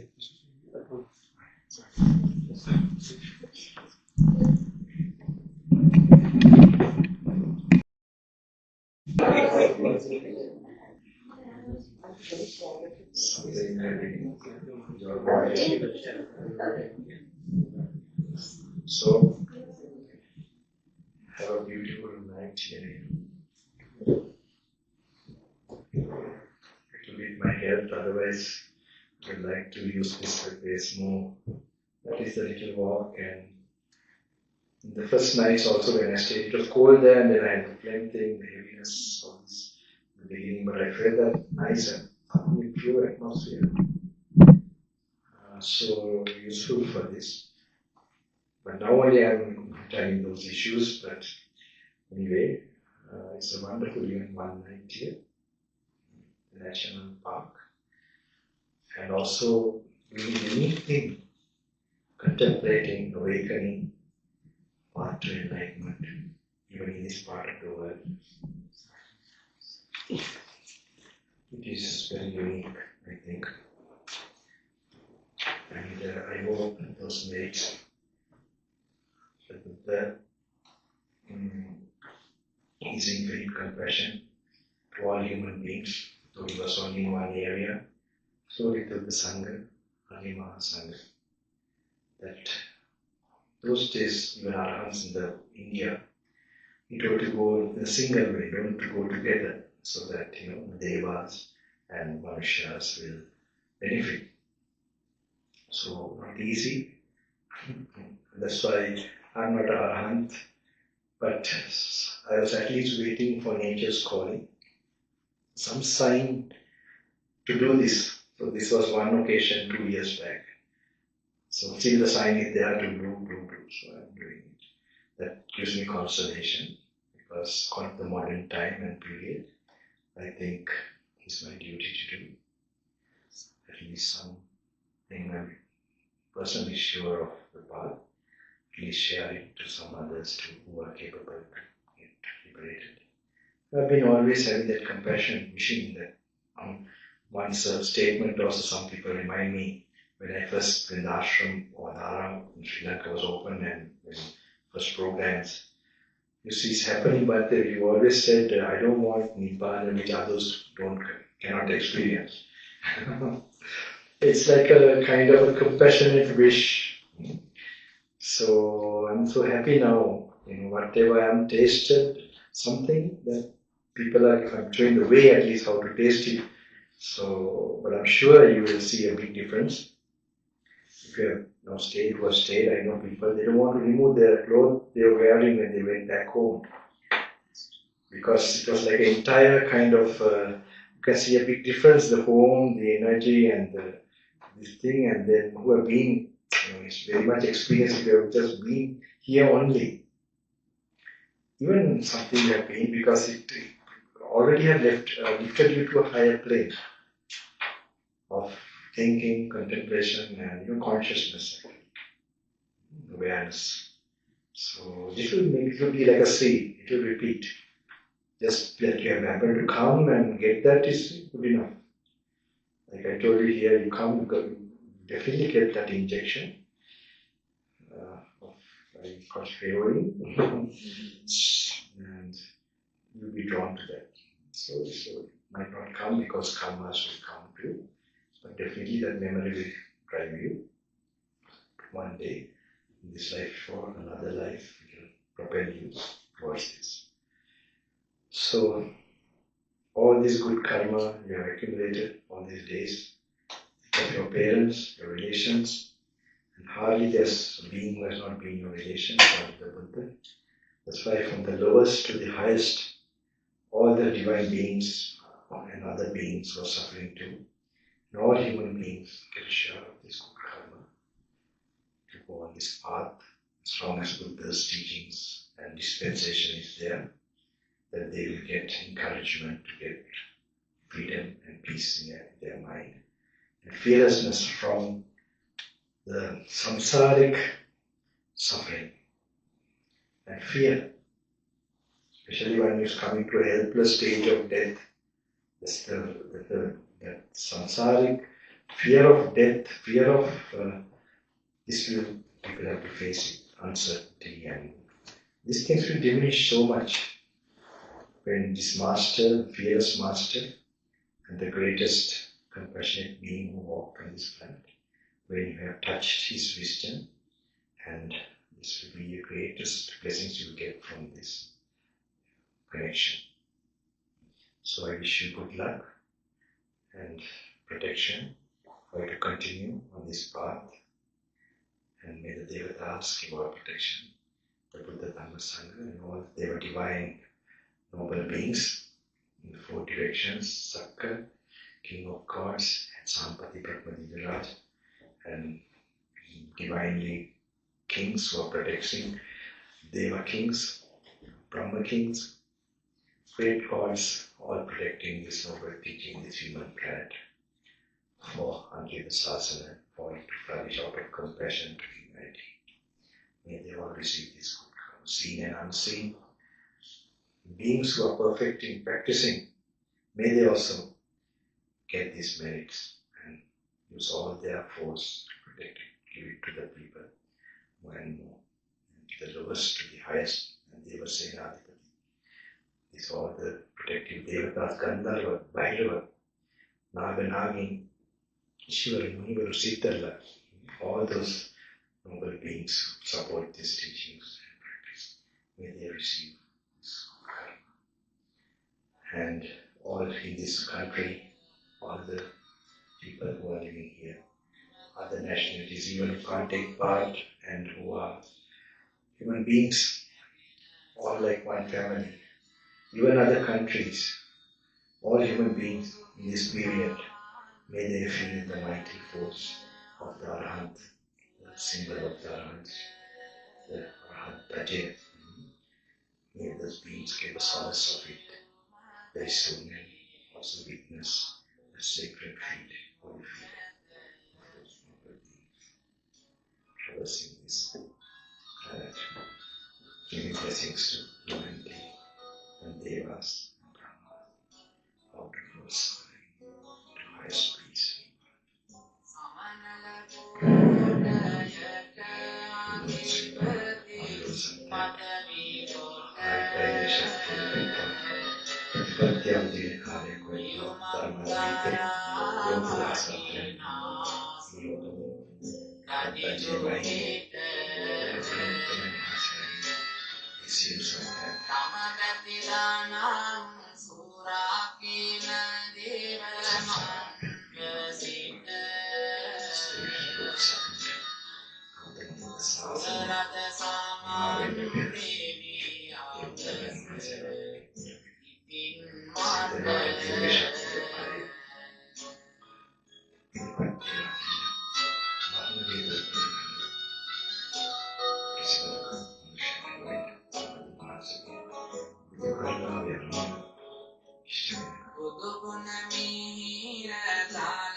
health, present,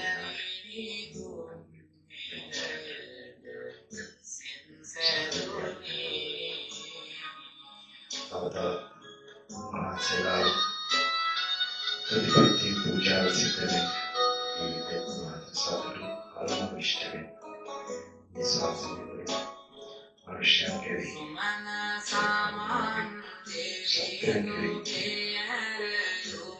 Anushata Patalu Sadhuta Devana Sishatra Sadhya Vikramana Ayachila